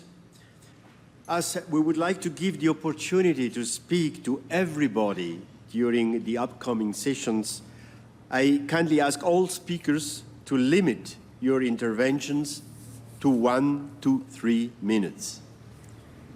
I am now pleased to invite the President of Kenya, William Ruto, to give his intervention. The President of Switzerland, the President Zelensky of Ukraine, Madam Vice President of the United States, heads of states, ladies and gentlemen. 79 years after the international community established a multilateral institutional framework to save succeeding generations from the scourge of war, Russia's invasion of Ukraine has been a horrifying spectacle of carnage and devastation, which has left 500,000 people dead and 7.1 million people displaced in its wake. Across the world, people and nations are enduring the negative consequences of disrupted supply chains. Kenya's position has been clear and unequivocal from the beginning. Russia's aggression against Ukraine is unlawful, unjust, and a violation of the fundamental principles of international law, which honor the sovereign equality of nations, upholds their territorial integrity, and advocates the peaceful resolution of all disagreements. Just like the war in Ukraine, the war in the Middle East has been equally devastating. So is the case with the war in the Sahel region in Africa, in Eastern DRC, in Somalia, in the Horn of Africa, and of course in the Sudan. 40 million Africans have been displaced by the war in our continent, and 2.5 million kids are out of school. This state of affairs speaks volumes of global leadership, and especially the peace architecture at the United Nations, and more specifically, the gridlock at the United Nations Security Council. Today, a farmer in Kenya, in rural Kenya actually, knows there is war in Ukraine for two reasons. Number one, he paid more for his fertilizer, and number two, his fertilizer came late. Let me also say, this peace summit is a historic step in the right direction. For the first time, we have convened to talk about peace in Ukraine and not war in Ukraine. Secondly, a commitment to peace makes certain fundamental concessions inevitable. This summit should not be a meeting of just friends. This should be a meeting of both friends and foe.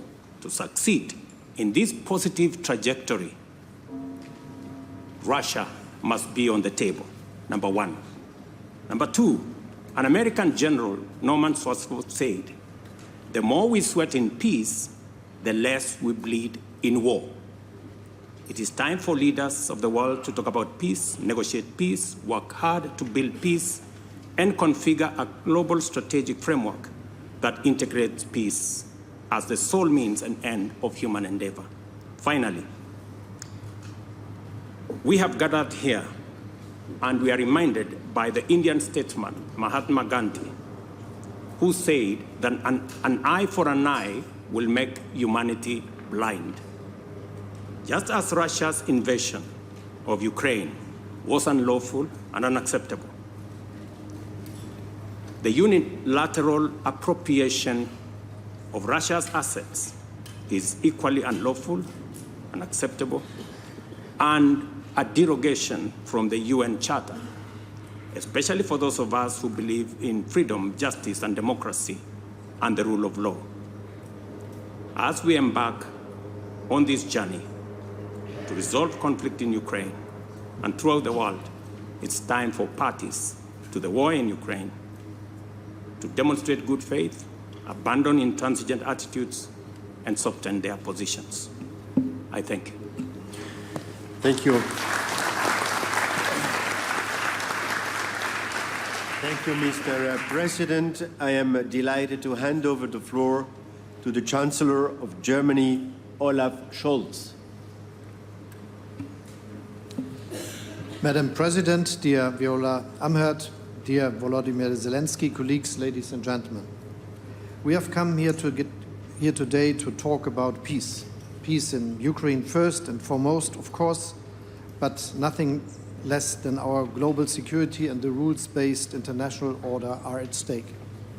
For Ukraine, defending itself for over 2 years against the Russian aggression is an existential fight to secure its free and democratic future, as Russia denies Ukraine its independence, its territorial integrity, and its very existence as a sovereign nation.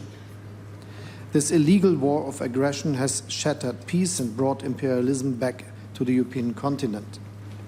While this is a war in Europe, it has, as we have witnessed over the last 2 years, far-reaching global consequences. This war has endangered international food and energy security. It has put the threat of a nuclear catastrophe back on our minds. It has weakened global economic growth and highlighted the fate of the most vulnerable, of innocent civilians, unlawfully displaced persons, in particular children and prisoners of war. This all comes to show.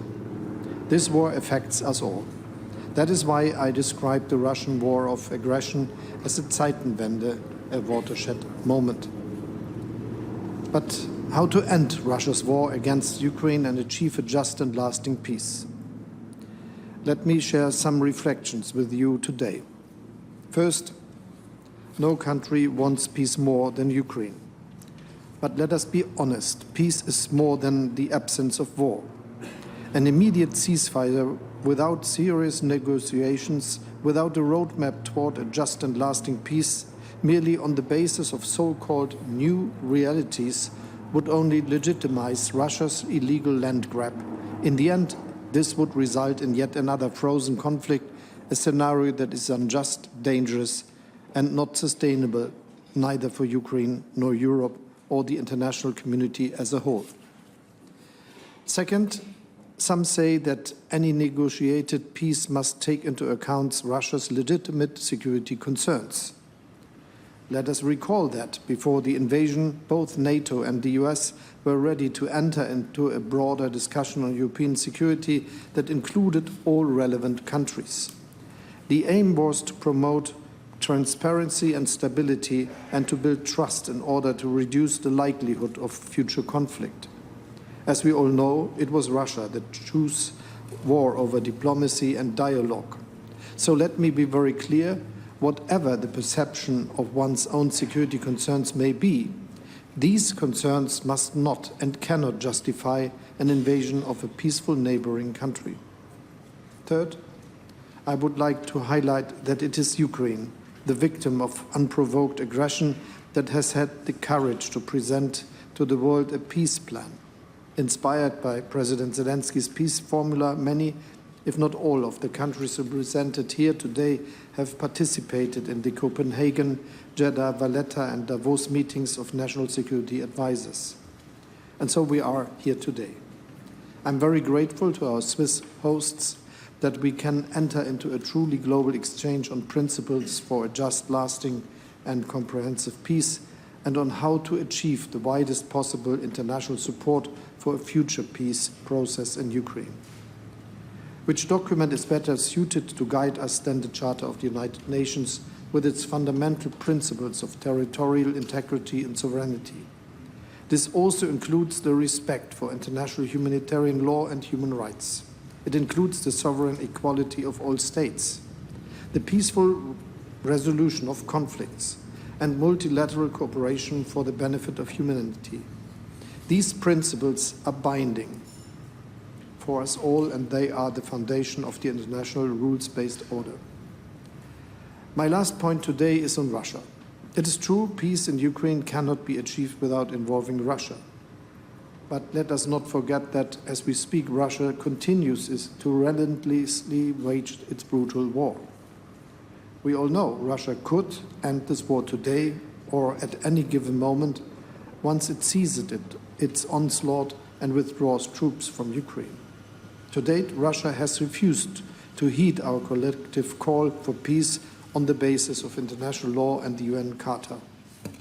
Our gathering today is important, and I want to thank all of you for your participation. We all recognize that achieving peace still requires tremendous efforts. We should jointly seek to achieve a framework and a roadmap for concrete steps in this direction. I have compared this process to a small plant that needs watering, nurturing, and delicate care. Let us engage collectively in ensuring that this plant develops and grows. Let us use the time until our next meeting to intensify our efforts. I look forward to your and to our discussions.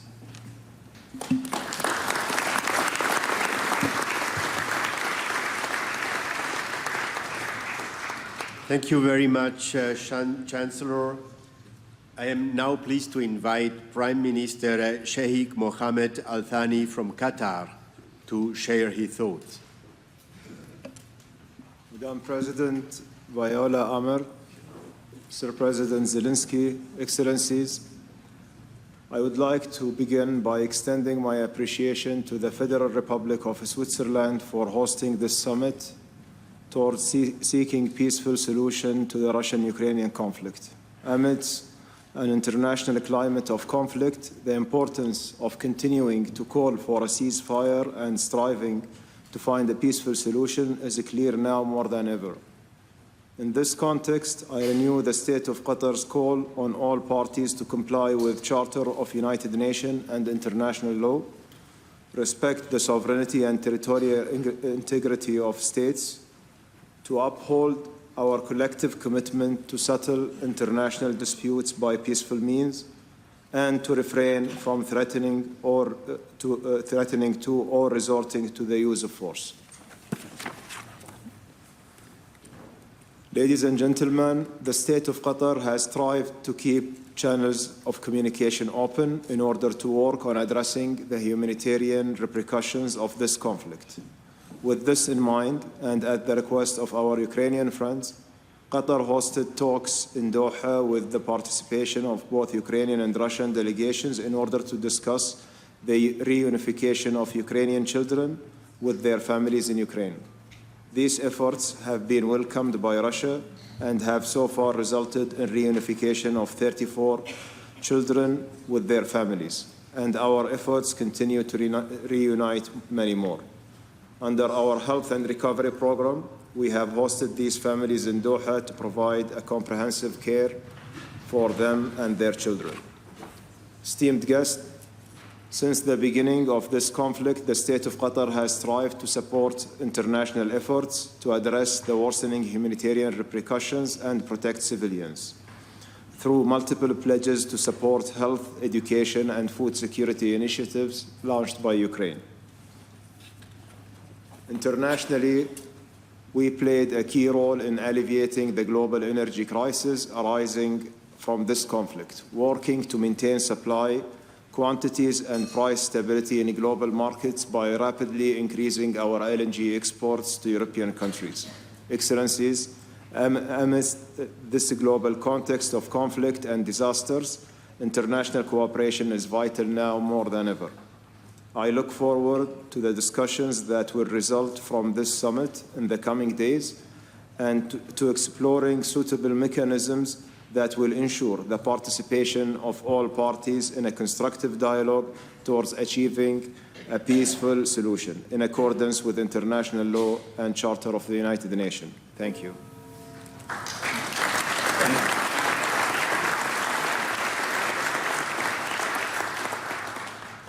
Thank you, Prime Minister. Thank you also for being on time.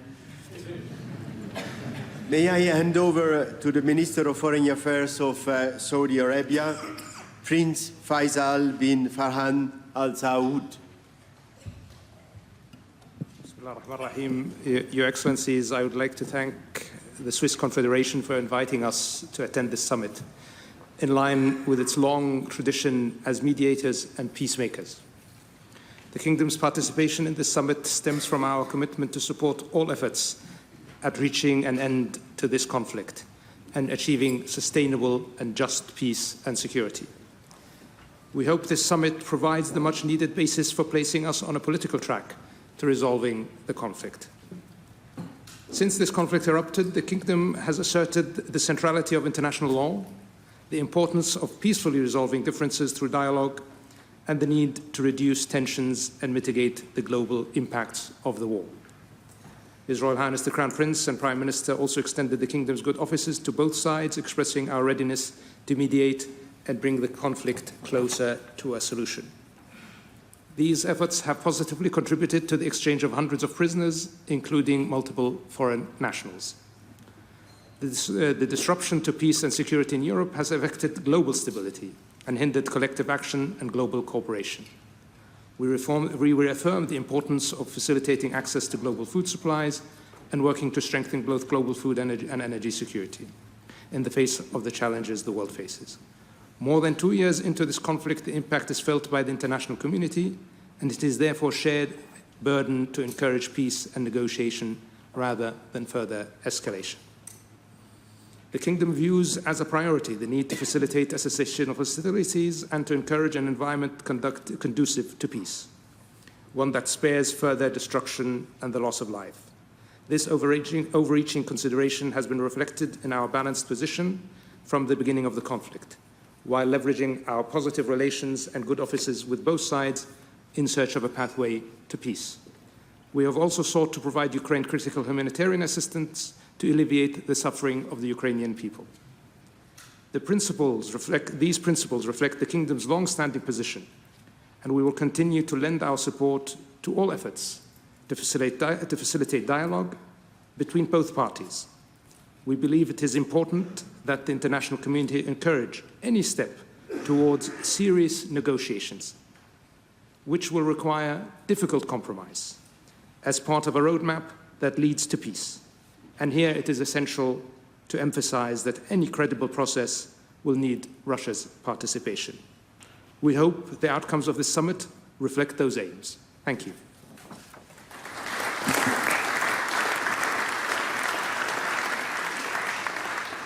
Thank you very much, Minister.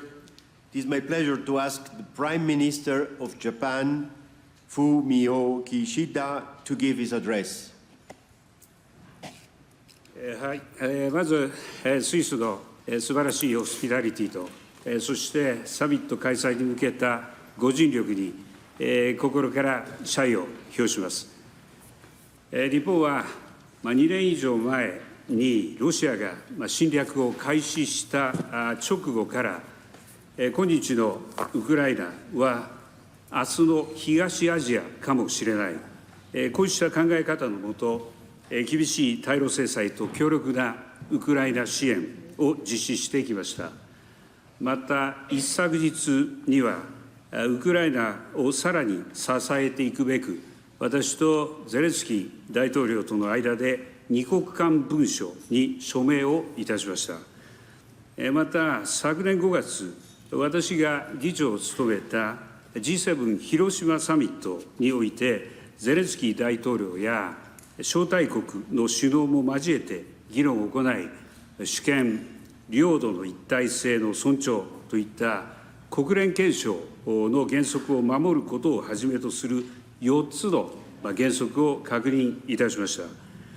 この広島での議論が基盤となり、本日、ウクライナに平和をもたらすべく、約100の国と国際機関の代表がここに集まったことを喜ばしく思います。本日、我々は一つの共通の思いのもとにここに集まりました。それはウクライナに一日もоб'єднані тут однією ціллю. Ми всі сподіваємося, що в Україні буде якомога швидше відновлений мир. Цей мир має бути справедливим і тривалим. Має спиратися на принципи міжнародного права, включаючи 現状変更の試みを正当化するようなものであってはなりません。このような公正かつ永続的な平和をウクライナで実現することは、国際社会全体を分断、対立ではなく、協調の世界に導いていくために象徴的に重要なことです。ここに集う我々が率先してリーダーシップを発揮しようではありませんか。国際社会が一致して取り組むに際しては、我々の命や生活に直接的影響を与える喫緊の問題への対応も急務です。日本は今回のサミットのテーマの一つである原子力安全につき、共同議長として議論に積極的に貢献してきています。また、人道問題も重要です。日本はウクライナの人々が安心して日々の生活を取り戻せるよう、電力分野や地雷除去分野での取り組みを強化していきます。そして来年、地雷除去に関する国際会議を日本で開催する予定であり、日本ならではの形で貢献していきます。日本はウクライナの美しい大地に平和を取り戻すべく、国際社会と緊密に協力し、引き続き取り組みを継続してまいります。Thank you so much.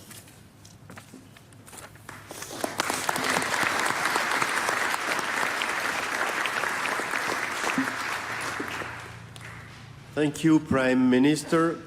And now I'm delighted to pass on the Prime Minister of the United Kingdom, Rishi Sunak. Thank you, President Amherd, President Zelensky. Colleagues, Russia chose to wage war on Ukraine. We come here united because we choose peace. Peace based on the foundational principles of the United Nations Charter.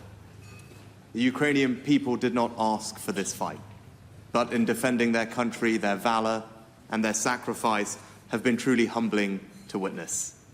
It is a cruel paradox that the things that make life worth living are also the things for which brave men and women are prepared to die. For family, for freedom, for the ability to shape one's own future. We salute them all, just as we abhor all of those who have pushed this fate upon them. I recall my first visit to Kyiv when I saw the explosive devices that departing Russian soldiers had placed in children's toys and footballs. there can be no justification for that. There can be no justification for escalating nuclear rhetoric. There can be no justification for disrupting food supplies to tens of millions of vulnerable people. Now, there will be, of course, a diversity of views around this table, but I commend and thank everyone for their participation here today, demonstrating that you all seek a genuine peace to this conflict. Because Putin has no interest in a genuine peace. He's launched a sustained diplomatic campaign against this very summit, ordering countries to stay away. And we should ask, why does Russia feel that they are so threatened by a summit discussing the basic principles of territorial integrity, food security, and nuclear safety? Instead, Russia's representative at the United Nations recently said, the only topic for any international meetings on Ukraine will be the unconditional surrender of the Kyiv regime. Well, that will never happen, because aggression cannot and will not prevail. Instead, we must set out the principles for a just and lasting peace based on international law and the UN Charter. That is the path to a permanent cessation of hostilities, showing that we will always protect the right of all nations to determine their own future. And this summit is a chance to start down that path, to respond together to the global impacts of the war in Ukraine, to send a strong message from the international community to Russia and beyond that we want to end the suffering. We want to see an end to this war, and we want to make this the day that the path towards a just and lasting peace in Ukraine became that much closer. Thank you.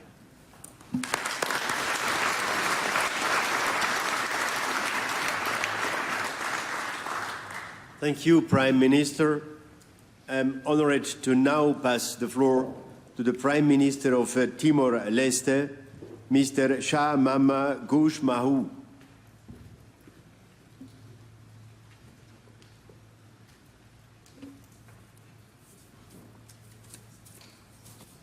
Excellencies, thank you for giving Timor-Leste the opportunity to share our perspective.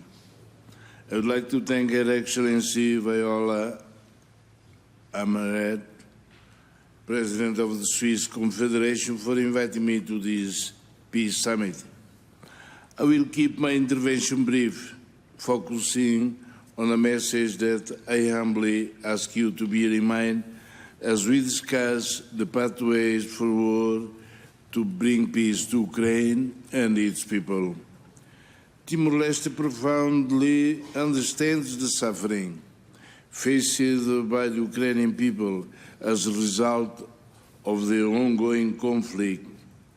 We also experienced the invasion and occupation, and our people still carry the haunting memories of the war, which still remain all too vivid for us. From our experience, we learned that we could not put an end to a war which was being supported by Western nations, the same countries that used to speak of the importance of international law and the rules-based order. What kept us determined to continue to fight and die was the hope that after the war we would live in a new world order that was being promoted at the time.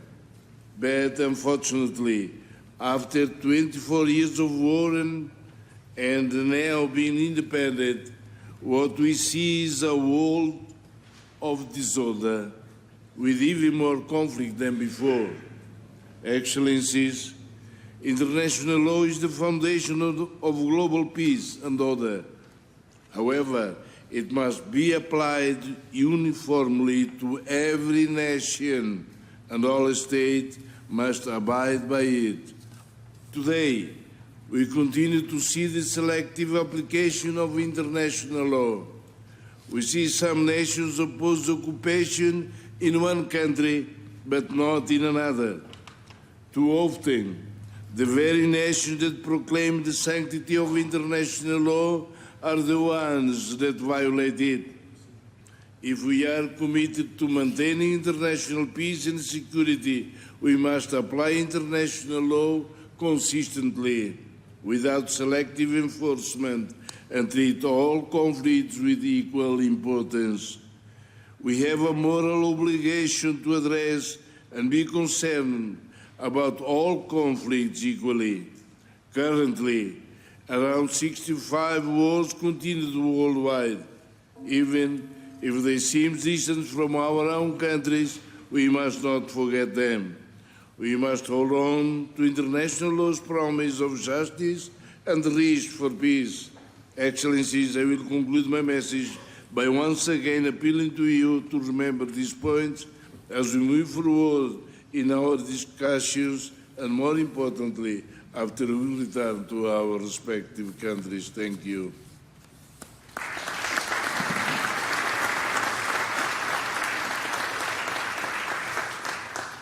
Thank you very much, Prime Minister. Now I invite the President of Ghana, Nana Akufo-Addo, to take the floor. Excellencies, I speak to you today at a seminal moment in our collective pursuit of peace and justice. We're gathered here with a shared mission to seek a comprehensive, just, and lasting peace for Ukraine, grounded firmly in the principles of international law and the United Nations Charter. It is well established that Russia's aggression against Ukraine constitutes a flagrant violation of international law, an unjust act that has wreaked havoc not only on Ukraine, but on economies worldwide, particularly those in Africa. Ghana, one of 28 African countries who joined the global majority at the General Assembly of the United Nations in condemning the act of aggression, did so for principal reasons, emanating from her historic opposition to great power hegemony, domination, and bullying of small nations, which led her to lead Africa's successful struggle for liberation from colonialism, imperialism, and the racist system of apartheid. The ripple effects of the Russia-Ukraine conflict have reached far and wide, disrupting global trade, destabilizing markets, and exacerbating economic hardships for millions and millions of people. The African continent has been particularly hard hit. Our economies, already vulnerable and struggling to recover from the impacts of the COVID-19 pandemic, have faced additional strains due to this conflict. The blockade of the Black Sea has led to severe shortages and skyrocketing food prices, which have precipitated a food security crisis across Africa, as many nations rely heavily on these imports to feed their populations. The cost of living has surged, and the specter of hunger and malnutrition looms large over our most vulnerable populations. In the face of such widespread suffering, it is imperative that we come together to chart a path towards peace. This summit offers a crucial platform for dialogue, enabling us to address the complexities of this conflict and work collaboratively towards a resolution.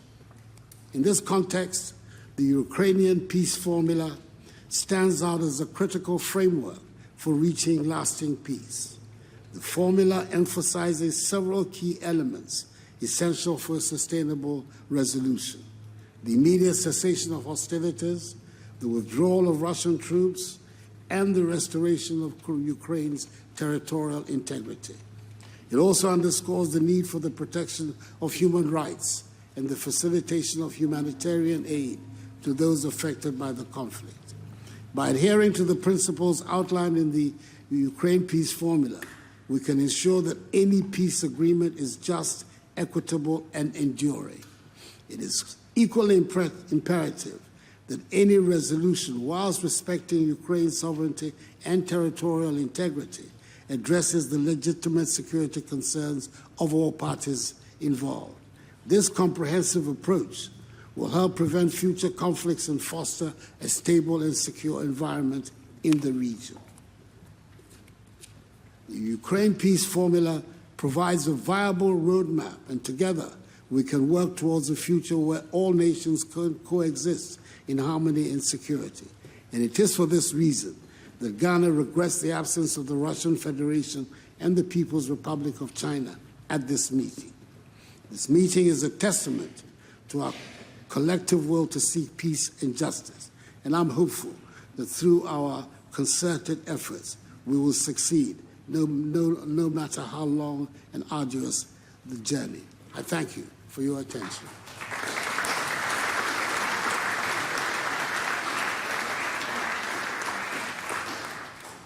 Mr. President, thank you very much.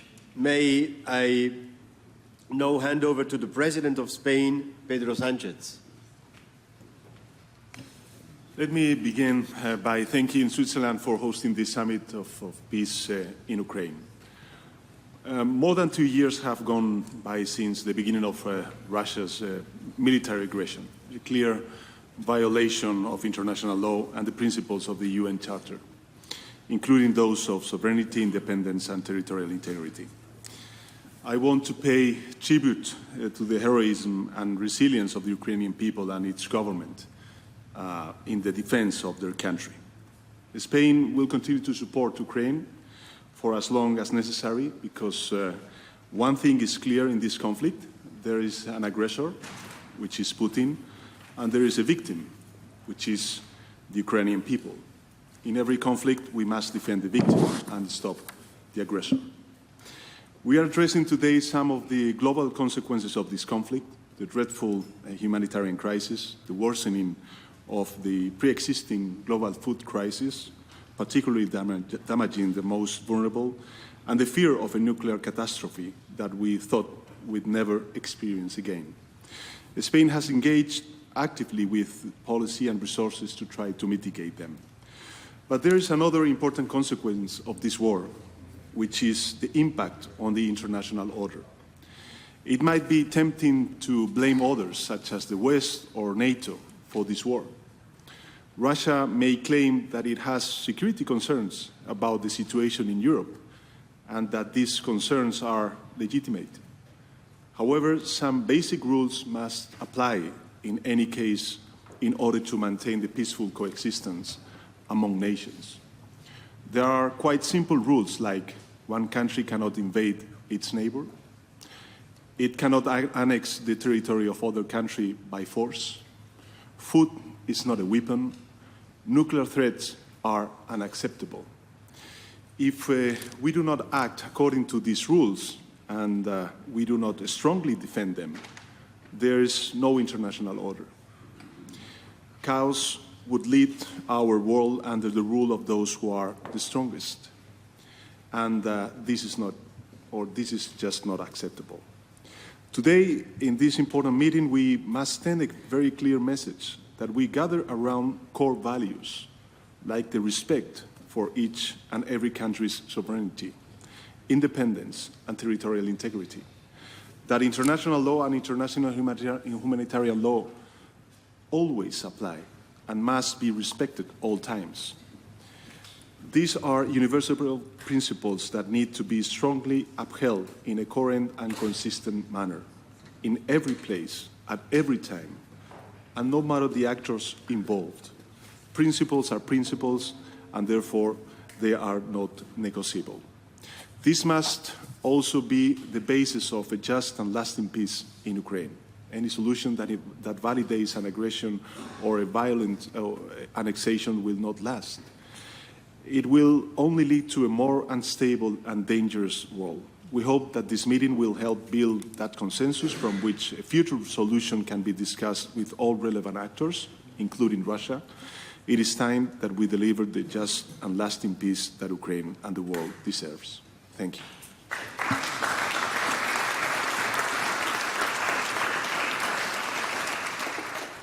Thank you, Mr. President. As next speaker, may I call the Prime Minister of Croatia, Andrej Plenković.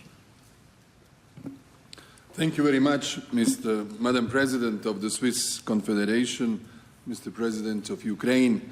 First of all, thank you for having organized this global summit on peace in Ukraine widely attended and well planned. Russia's invasion of Ukraine actually is not only 2 years and 4 months long, it's a 10-year invasion and aggression of a neighboring country that has proved that the international law is not respected, that the global governance has been left without an answer to this conflict. It has caused disruptions to European security, energy, food supplies, and had a global impact. The unjustified narratives of questioning Ukrainians' identity, of falsely alleging the so-called denazification of Ukraine, were just pretext for the territorial ambitions. And even yesterday we heard the tactics, salami at its best. In 2014, Crimea, Donetsk and Luhansk. In 2024, Zaporozhye and Kherson. Then perhaps a pause, and then one can see what may happen later. Therefore, there are differences between peace and peace. The peace that Croatia can advocate will never be the peace where the victim should capitulate and get rid of its own territory. The real peace should involve immediate ceasefire, strong international engagements based on previous experiences, with even perhaps a high-level personality involved that can be trusted by all sides, in order to use all the mechanisms that the United Nations have in the past had on the similar experiences of peaceful reintegrations of temporarily occupied territories. Croatia, that has itself been a victim of aggression 30 years ago, shares to Ukraine its extensive experience on humanitarian issues, including in prisoner exchanges, forced transfers of children and civilians searching for missing persons, psychological support for veterans and humanitarian demining, strong expertise on the prosecution of war crimes. We shall support President Zelensky's peace plan, work in coordination with the rest of the international community in order to achieve a just peace and Ukrainian future that will be integral when it comes to its territory and democratic when it comes to its values, because your defense of your homeland was heroic. Slava Ukraini.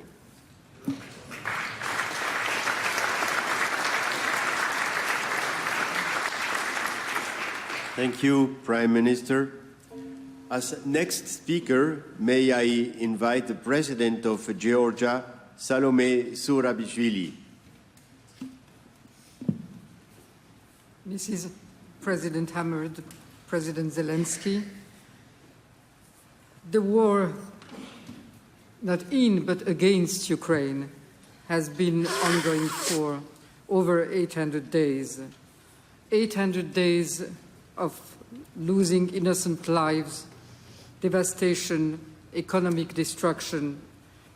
800 days when Ukrainians have been fighting for the freedom and the territorial integrity of their country, but also for the freedom and security of Europe at large, and beyond that, for the ideals of democracy and for sustaining, maintaining or restoring the rule of law. My country, Georgia, can only share the plight of the Ukrainian people that we have experienced in our turn. Before Bucha, there was Abkhazia, is the title of a film. And yes, before the war against Ukraine, there was a war against Georgia, not once, but many times. And before the occupation of territories in Ukraine, there was the occupation of territories in Georgia. So my country can only share the concern for the human devastation that Ukraine is living through, the forced transfers of children. My country can only share the concern for the instability and confrontation that Russia has brought to the Black Sea, instead of cooperation and connectivity, which we are all thinking about. Militarization of the Black Sea, when Russia is planning to open a new additional military naval base in the territory of Georgia, in the region of Abkhazia. My country can also only share the concern about nuclear safety, having experienced the effects of the Chernobyl disaster. For all this reason, we can only share the conviction that this war against Ukraine has to cease and has to give way to peace in Ukraine and to peace in Europe.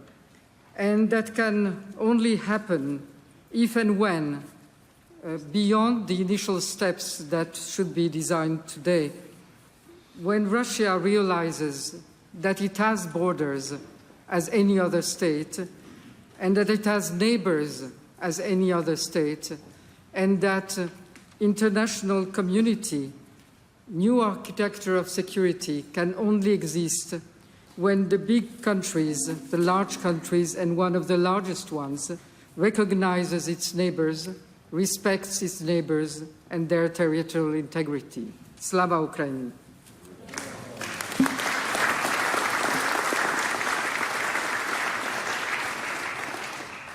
Madam President, thank you very much. Now I invite the President of the European Council, Charles Michel, to give his contribution. Thank you. Madam President of the Swiss Confederation, Mr. President of Ukraine, first of all, let me thank you for organizing this important summit. I would like to briefly focus on 4 points. First, international law and UN Charter must be the backbone for a just peace in Ukraine. No matter our continent, history, religion, or skin color, we all share the same guiding compass, and this is the UN Charter and its principles of sovereignty, territorial integrity, human dignity, and the right to self-defense. These principles are universal, and we must uphold them. Second point, this war has one aggressor, and this is Russia, and one victim, the people of Ukraine. And the people of Ukraine, they have the right to defend their children, their homes, and their communities. And it is our collective duty to protect a world based on laws that govern how countries should live together. This full-scale war is more than an attack on the security of Europe, on the idea of Europe. This is an attempt to drag us all back to a darker past, a world of nuclear confrontation, dramatic food insecurity with economic consequences. This war is an odious attempt to replace the force of law with the law of force, and we cannot give up. Russia's threats to use nuclear weapons are completely unacceptable and irresponsible. Russia's reckless actions are driving up the risk of a nuclear incident with consequences for the entire world, and that's why the EU strongly supports the work of the IAEA, Director General Grossi and staff on the ground. Third point, let's be absolutely clear. There is no room for double standards. International law must be protected always and everywhere without any ambiguity, in Ukraine, in the Middle East, and everywhere in the world. This is our global responsibility. Lastly, a word about the future. Peace requires dialogue. Any future dialogue with Russia must be based on international law and UN Charter, and it's up to Ukraine to decide when it may be possible. This war is a direct attack on the global rules-based order. We need a global response. We all have a choice to make. Don't we let the world slide backward, or do we stand strong and go forward towards international law, fundamental principles, and UN Charter? We made our choice. The future is up to us. You can count on the EU. Slava Ukraini.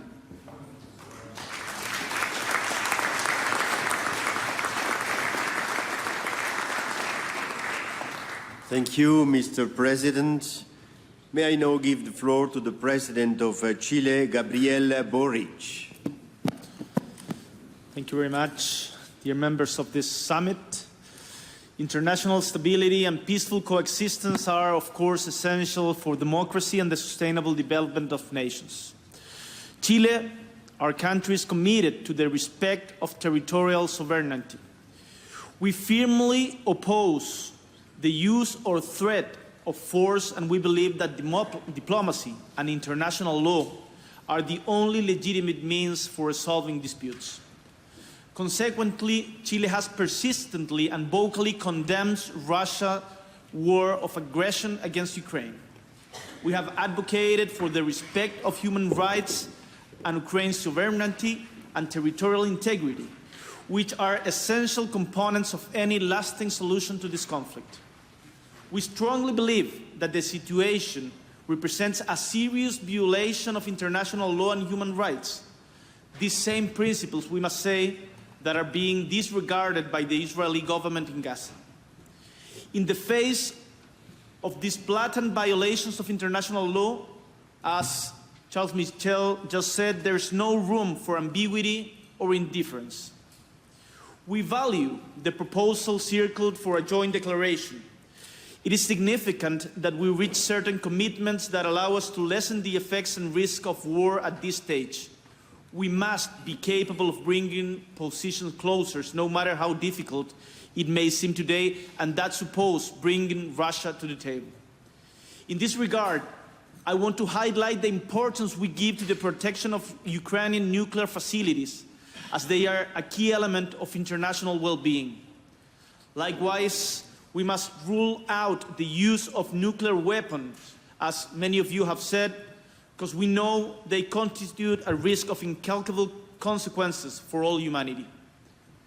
It is also essential to ensure Ukraine's maritime sovereignty and food security, which implies allowing the free circulation of food and other products to and from Ukraine, because hunger must never be used as a weapon of war, not here, not in Gaza, nor in any conflict in the world. In addition, it's urgent to promote humanitarian measures such as the release of all prisoners of war, both Russian and Ukrainian. And more so, we need to ensure the protection of Ukrainian children who have been forcibly displaced or illegally transferred to Russia. It is necessary to commit the entire international community on that. Finally, I would like to reaffirm my country's offer to contribute to humanitarian demining in Ukraine at the post-conflict stage. Dear heads of state, why a country that is so far away from this war as Chile is participating in this summit? It is not because we don't like Putin, which personally I don't, or because we have sympathy for Mr. Zelensky. It is not because we support NATO ampliation to the east, or because we are part of one or other geopolitical coalition puzzle. It's because we, as a small country in the south of the world with our 20 million inhabitants, are aware that only the respect of international law and human rights can guarantee peace. The same applies to the conflict on Gaza. We do not accept to choose between the barbarism of Hamas or the massacre that the Israeli government, led by the war criminal Mr. Netanyahu, is doing nowadays. We choose humanity and the civilizatory advances that we together as United Nations have achieved. Today is Ukraine and Palestine, tomorrow could be any one of us. So let's keep on working together for peace. Thank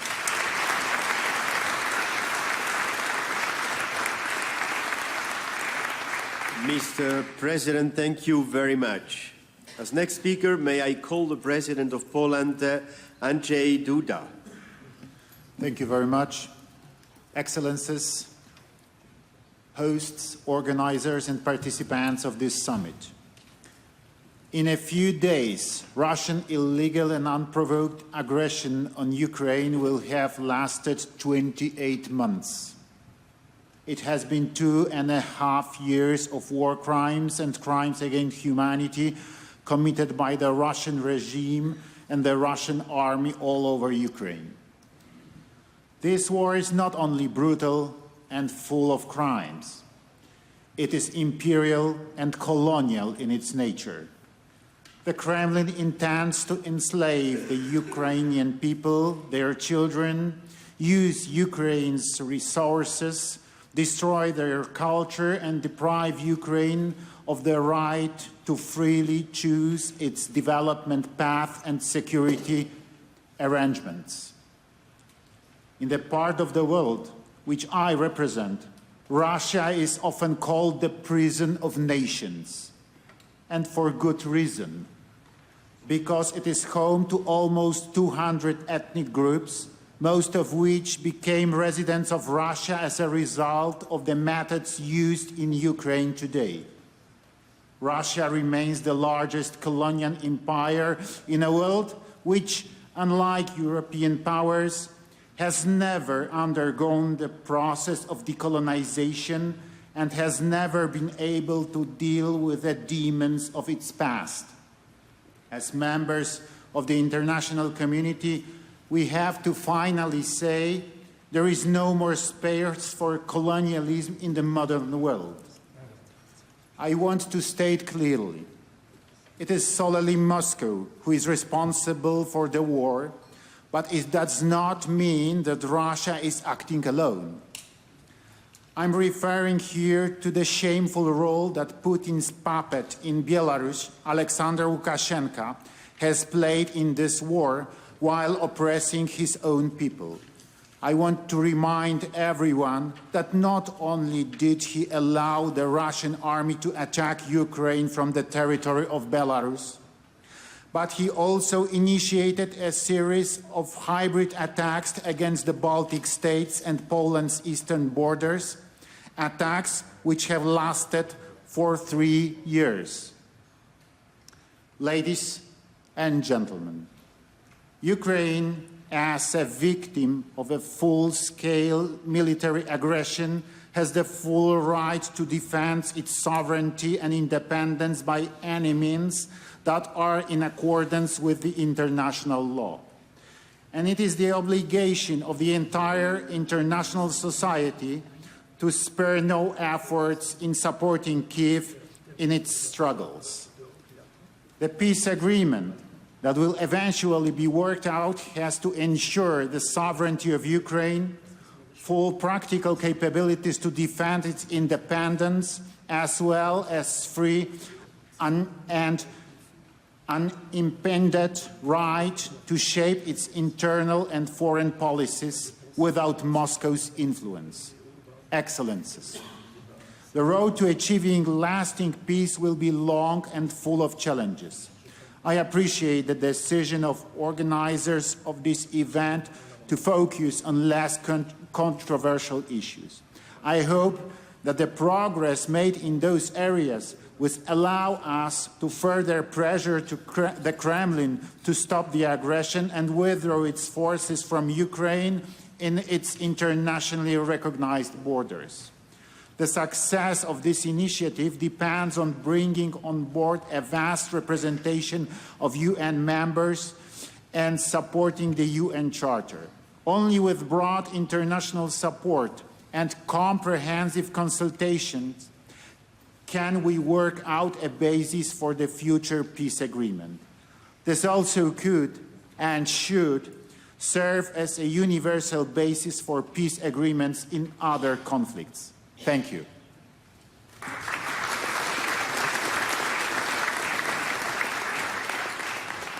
Thank you, Mr. President. And now it's my pleasure to hand over the floor to the President of Moldova, Maia Sandu. Distinguished audience, we're here today to talk peace. We all want peace, but what truly defines peace? We know for sure what peace is not. Peace is not capitulation to the aggressor. Occupation of parts or entire countries is not peace and can never be the foundation for peace. Does anyone here at this table believe that giving up parts of your countries can truly bring about lasting peace? Peace must be defended by all of us. We must forge a world that is strong and cohesive and that actively supports nations like Ukraine in their quest for peace and security. Today, I stand before you to reaffirm Moldova's unshaken commitment to the restoration of peace in Ukraine and in Europe, a peace that respects Ukraine's sovereignty and territorial integrity. We might have limited resources, but we have a strong desire to help. Moldova has taken important steps in line with Ukraine's peace formula. On food security, we facilitate grain exports from Ukraine to global markets, particularly important for countries where food security remains a pressing concern. On humanitarian measures, we have welcomed hundreds of thousands of refugees and joined international efforts to free abducted Ukrainian children. On justice, we have joined the Council of Europe's Registry of Damages to ensure Russia pays reparations. Equally important, we're building resilience so that we can preserve stability at home and be a strong and supportive neighbor to Ukraine, with whom we share 1,200 kilometers of border. Our own journey, however, is not without challenges.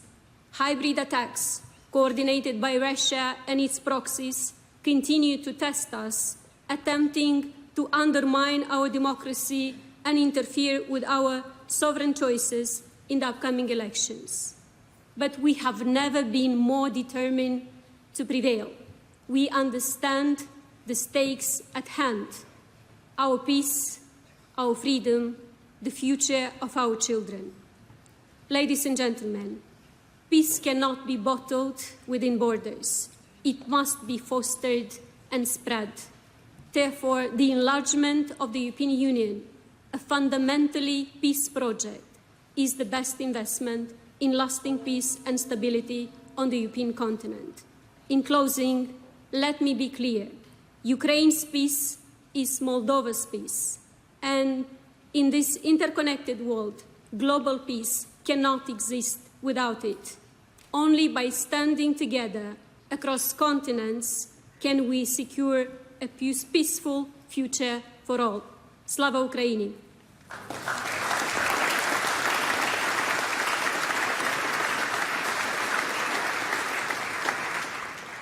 Thank you, Madam President. May I now request the President of Finland, Alexander Stubb, to share his view. Thank you very much, Mr. Chairman, ladies and gentlemen. In order to stick to my 3 minutes, I'll make 3 quick points. The first one is that I think there are quite a few cynical people outside of this hall and thinking, is there any point in having a summit on peace? And to them, I think the simple answer is to say that, as a matter of fact, if you don't talk about peace, you can't achieve it. And the mere fact that we have 60 heads of state government here, that we have 100 countries, I think is an achievement in and of itself. And I think for us in the global West, it's very important to listen to the voices that we've heard here today. I listened attentively to the President of Kenya, President of Ghana and Chile, Prime Minister of Qatar, and the Foreign Minister of South Africa. There are wars waging around the world, and they call for peace as much as this one. Now, for those who don't come from next to Russia, you must also understand that a lot of us are worried. We have 1,300 kilometers of border with Russia. Since the 1300s, we've had over 30 wars and skirmishes with Russia. Russia invaded Finland in World War II. We lost 10% of our territory, including the land where my grandparents were born and where my father was born. This is why the reaction from our side has been so vehement. My second point is that I actually think this has been a good week for peace. Why? Because of this summit, because of the G7 summit, because the EU negotiations for Ukraine started this week, and because of the support that our NATO allies are giving to Ukraine. So I think that Ukraine actually starts this path towards peace from a position of strength much stronger than what it was 3 weeks ago, let alone 3 months ago. My third and final point is, when we talk about peace, it's important to talk about the nature of peace. And here's where I think it's very important to listen to not only President Zelensky, but all of those who say that this has to be a just and sustainable peace, which is based on international law and the UN Charter. It also means that we need to have a follow-up to this meeting as soon as possible, because peace is very rarely an end state. It's always a process. And let me finish off by saying what my predecessor and mentor, President Ahtisaari, once said: what humans begin, humans can also end. So I hope that this summit will be the first step in the path towards peace. Thank you for the invitation, and Slava Ukraini.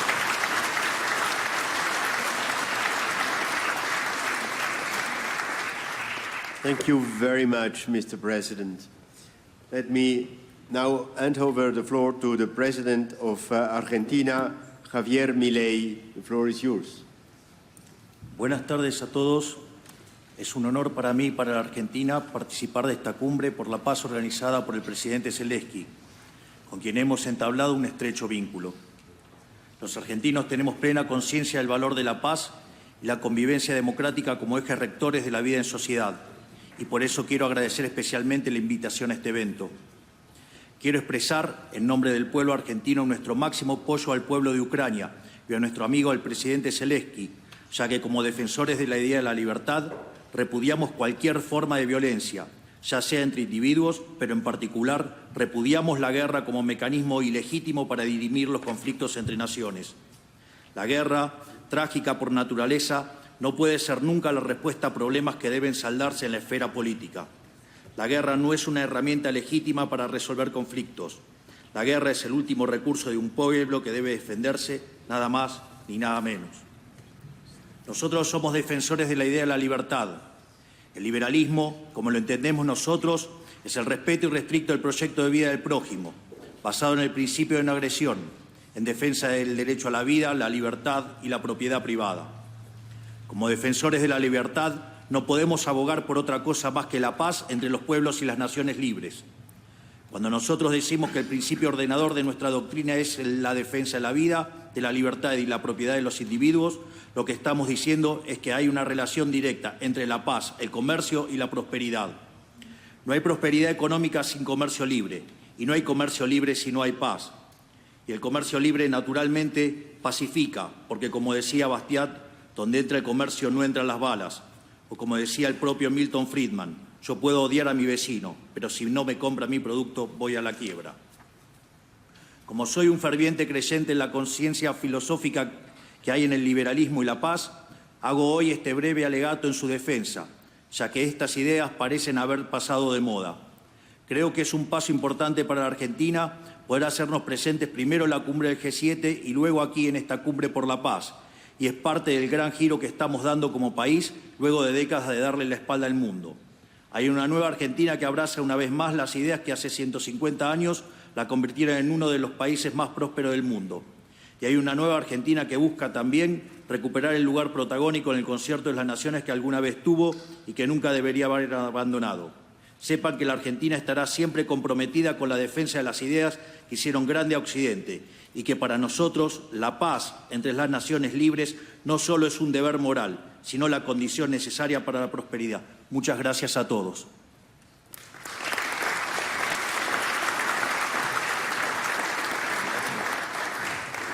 Mr. President, thank you very much.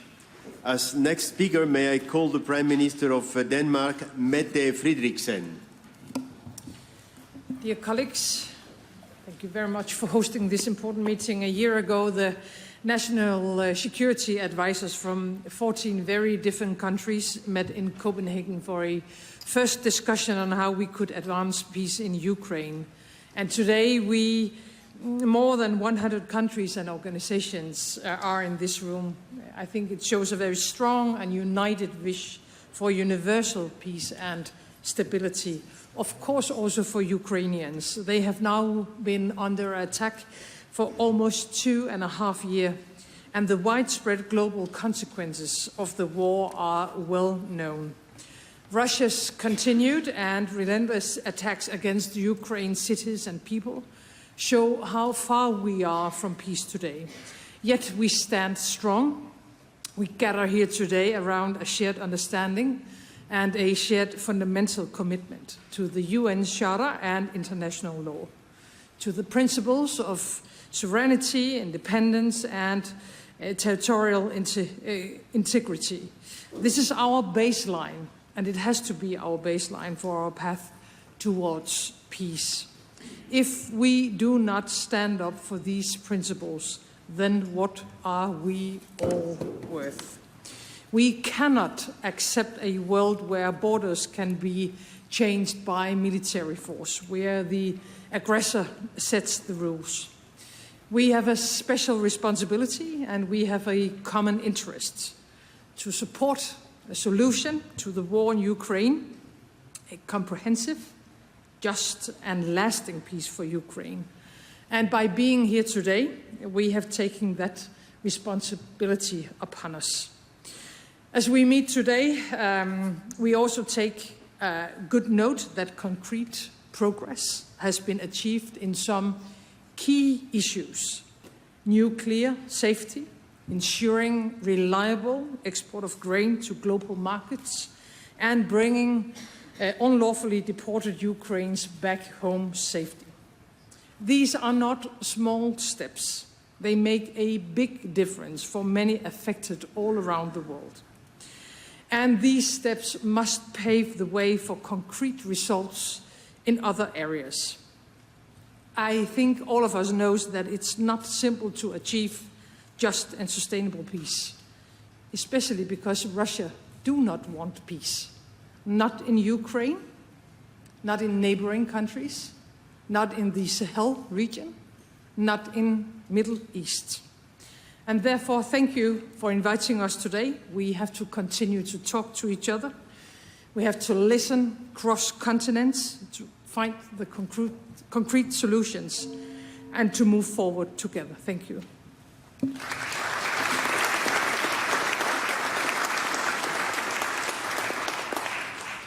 Thank you, Prime Minister. And now it's my pleasure to invite the Prime Minister of Estonia, Kaja Kallas, to make her intervention. Thank you. Excellencies, ladies and gentlemen, the outcome of Russia's aggression against Ukraine will have a profound effect, not only on the European but also global security architecture. Principles such as sovereignty, territorial integrity, discrediting aggression as a tool of statecraft are the most important elements. They must at all costs be preserved. Hence, it is critical that these principles are also upheld in case of Ukraine. That is why I'm concerned to hear about the so-called peace plans or initiatives that don't even mention these principles. These are the core principles of the UN Charter, the principles that form the basis for securing peace globally. We should be very careful not to leave an impression that some topics and principles, such as especially Ukraine's territorial integrity, are somehow secondary to others. They clearly are not. Upholding these principles is the most important way towards a just and lasting peace. They must be at the core of any future peace framework. The Russian war of aggression against Ukraine has lasted for 10 years. For the bigger part of it, the world has ignored it. There was hope back then, and some are also hoping now, that territorial concessions to the aggressor would bring peace. This logic echoes the appeasement policies of the 1930s. However, rather than securing peace, the Munich Agreement emboldened Hitler, leading to further aggression and eventually the Second World War. History has proved that giving up territory for peace has too often led and will lead to further aggressions. To achieve peace, we will have to learn from our own mistakes. Failure to do so would bring a colossal cost in human lives across the globe.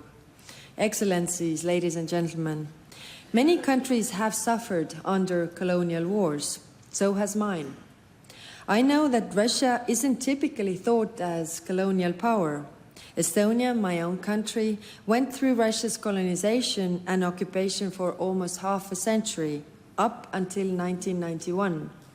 I grew up during the last part of that time. My own mother, forcefully deported to Siberia as a baby, has suffered from war crimes that Russia inflicted upon far too many. In theory, it was called peace, but it was peace on Russian terms, meaning mass atrocities, meaning repressions, meaning colonization.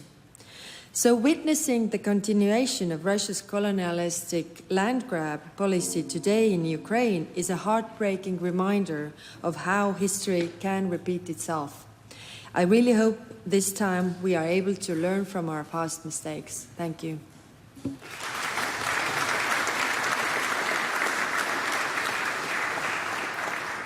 Thank you, Prime Minister Kallas. May I pass the floor to the Minister for Foreign Affairs of Turkey, Mr. Hakan Fidan. Esteemed Presidents, Prime Ministers, Excellencies, at the outset, let me thank our host for bringing us together, President Amherd and President Zelensky. For more than 2 years now, a devastating war is unfolding in the middle of Europe as a result of occupation of Ukraine. According to some estimates, the number of casualties is more than 500,000, and the war has already turned into a war of attrition. With each passing day, this tragedy could even get worse. Therefore, the timing of this peace conference couldn't be better. As the war goes on, we are running the escalation of two major risks. Geographically, this war can extend beyond Ukraine. We are already seeing deepening fault lines and fueling polarization at global levels. It is increasingly becoming a war more than between Russia and Ukraine. Secondly, this destructive conventional war has the inherent risk of involving the weapons of mass destruction. Today, we are here to try to avoid these two risks and put an end to war. We have the Ukrainian peace plan in front of us, and Russia has recently shared some terms. Regardless of the content and the conditions put forward, these are important steps and a glimpse of hope to start with. However, each side regards the other party's steps as an extension of broader war effort. This conference, therefore, may be the last exit before the breach. Excellencies, I must also note that this summit could have been more result-oriented if the other party to the conflict, Russia, was present in the room. We believe there is a growing need for a comprehensive and inclusive strategy that employs diplomacy and negotiations to reinforce measures already in play. From the beginning, Turkey has been actively engaging in diplomatic efforts. The Istanbul talks of March 2022 and the Black Sea Grain Initiative were signs that diplomacy and negotiations can really bring progress. Turkey is, as always, ready to facilitate the process. Let me underline one point here. What made the grain initiative successful and unique was its inclusive nature. It provided predictability to both sides and ensured navigation safety for the maritime exports. There is much to be learned from this example. Our most recent attempt to introduce a similar mechanism almost delivered a positive outcome. We will not shy away from putting further efforts. Turkey is staunch in its support for Ukraine's territorial integrity, sovereignty, and independence. Our vision for peace is realistic, inclusive, and practical. We are committed to crafting a way forward to that end. As President Erdogan pointed out, a fair peace will have no losers. Thank you.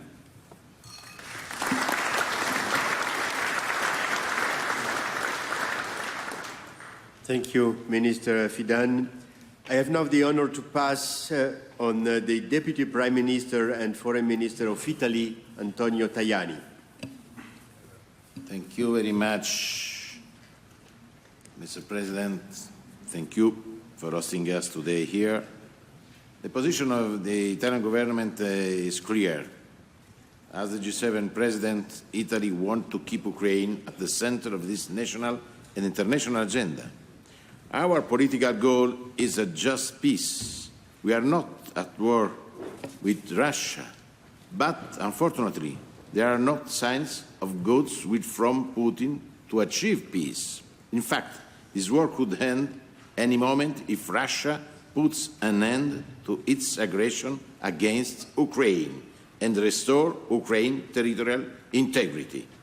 A just peace cannot imply surrender of Ukraine and continued occupation of its territory by Russia. It takes to make peace. This summit is a call for a peace based on justice and principles. The Italian president of the G7 has three clear priorities: peace, stability and growth. Italy is at the forefront in the reconstruction effort. This week in Berlin, we announced a new important initiative in the health sector, energy infrastructure, connectivity, particularly transportation in the railway sector, and culture. Special attention will go to humanitarian demining. I signed with Minister for Communities Skurakov a new memorandum to strengthen the reconstruction of Odessa. Italy will host the next conference for the reconstruction of a country in 2025. Today we are also to work together on three key areas for the future of Ukraine: nuclear safety, food security and release of prisoners of war, and the repatriation of deported Ukrainian children. This is an important point for us. Italy gives an important contribution in all these sectors. We will continue to do so. On nuclear safety, Italy firmly supports the International Atomic Energy Agency and the action led by its Director General Grossi. Food security is a key priority for the Italian government and of our G7 presidency. At the G7 summit in Borgo Egnazia, we adopted the Apulia Food System Initiative to work on concrete objectives. Food security will be at the center of the G7 development ministerial meeting I will host in Pescara in October. We stress our full support to the program Grain from Ukraine, and we support the strengthening of Ukrainian agri-food system. It has been very positive in this context, the role played by Turkey. In this respect, we value the importance of free and safe commercial navigation. The protection of children is the most important priority. Always from Gaza to Haiti to Ukraine, in the spirit of the initiative led by the Vatican. From everywhere, we welcome in Italy young children, we provide medical support, we help them as much as we can. For this, Mr. Zelensky, count on Italy. We are ready for working for your country, in defense of your country. We are ready also for sending a new military package, because without our defense, it's impossible also to work for the reconstruction tomorrow. For this, we want to stop this difficult situation. Count on us, count on Italy.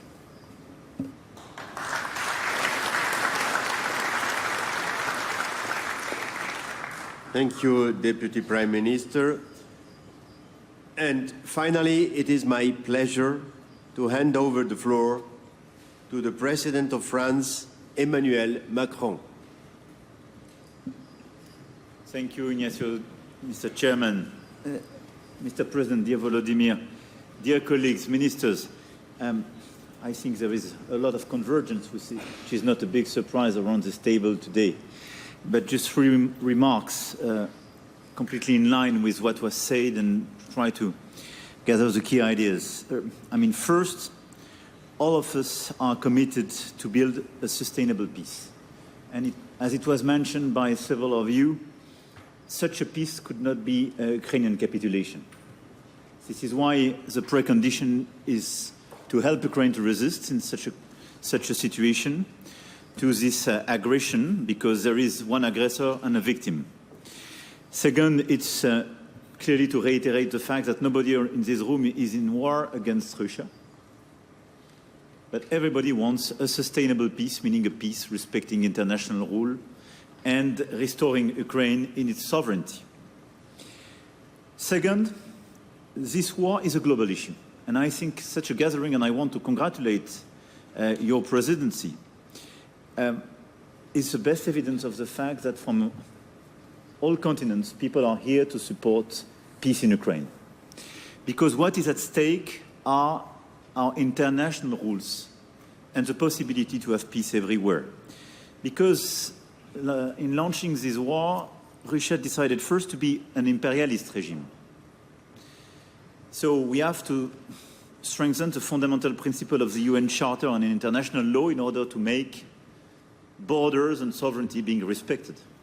Second, Russia decided to be a revisionist power because we have to avoid the resumption of war everywhere where a power wants to revise recent treaties and to justify an annexion or an aggression by what the world was in the 19th or 18th century. Because just let's imagine once again for all of us around this table what would happen, but this is exactly what they are doing. So in such a context, this is a global issue for these reasons. On top of that, this war clearly affected all continents and global order because of the fact that our rules and our UN Charter is not respected, but because of the consequence of on food and stability and so on. My third point is that precisely this summit is a milestone to reiterate our attachment to the core principles of our international laws. And through the draft communiqué and remarks made by colleagues, nuclear safety and security, food security, humanitarian issues are three pillars where, through this conference, we gather leaders and countries from all the world in order to reiterate our view. I want to insist on the fact that now one of the key priorities clearly to secure the situation around Zaporizhzhia nuclear power plant and not to accept any complacency vis-à-vis the attacks targeting civilian targets and infrastructures as well in Ukraine. These are war crimes and are clearly a top priority in this moment, and I want as well to support fully the role of the International Agency for Atomic Energy. My last point is on top of all this initiative, a lot of leaders mention follow-ups. We will have the resolution adopted by the United Nations General Assembly on the Olympic truce. We don't see this truce as an obligation vis-à-vis Ukraine, and I want to be clear here, and I was clear with President Zelensky. This is clearly a call for Russia to cease its war of aggression and its attacks on civilians and civilian facilities. And a lot of religious leaders are taking very important initiatives in parallel, and I think increasing the pressure in this context to have a truce on the Russian side is extremely important. I suggest that in parallel, we build all together a follow-up in order to enlarge the circle of countries joining our efforts, to avoid the big divide of the world and to avoid, I would say, the temptation of other initiatives and not to compete in terms of initiative, but just to have a follow-up, adding countries and not dividing the circle, and clearly to build what should be a set of key requirements of the global community that we could put on the table vis-à-vis Russia. And I think this is the best way to help Ukraine to build the framework of a sustainable peace, meaning a peace respecting international order. So I think it would be great if right after this initiative and this summit hosted by Switzerland, all of us coordinate in order to increase the outreach and work in that direction. I want once again, dear Ignacio, dear Viola, to thank you for this great initiative and obviously to reiterate our full support to President Zelensky and the Ukrainian people.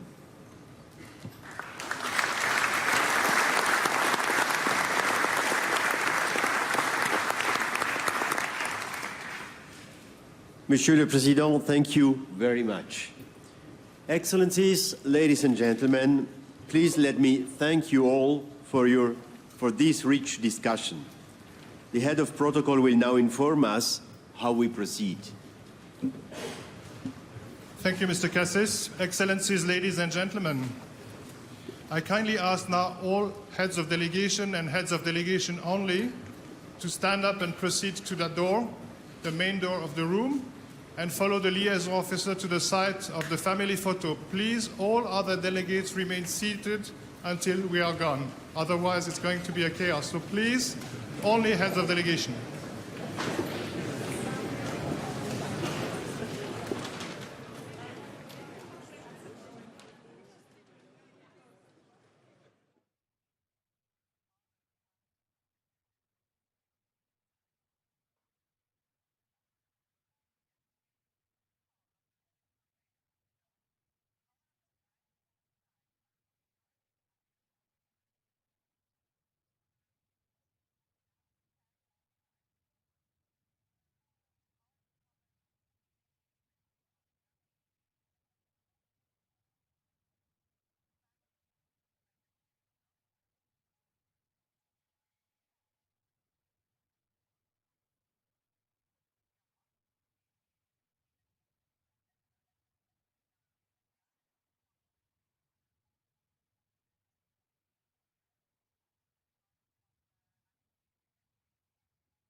Everybody starts shooting,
Messieurs, Bidot, protocole.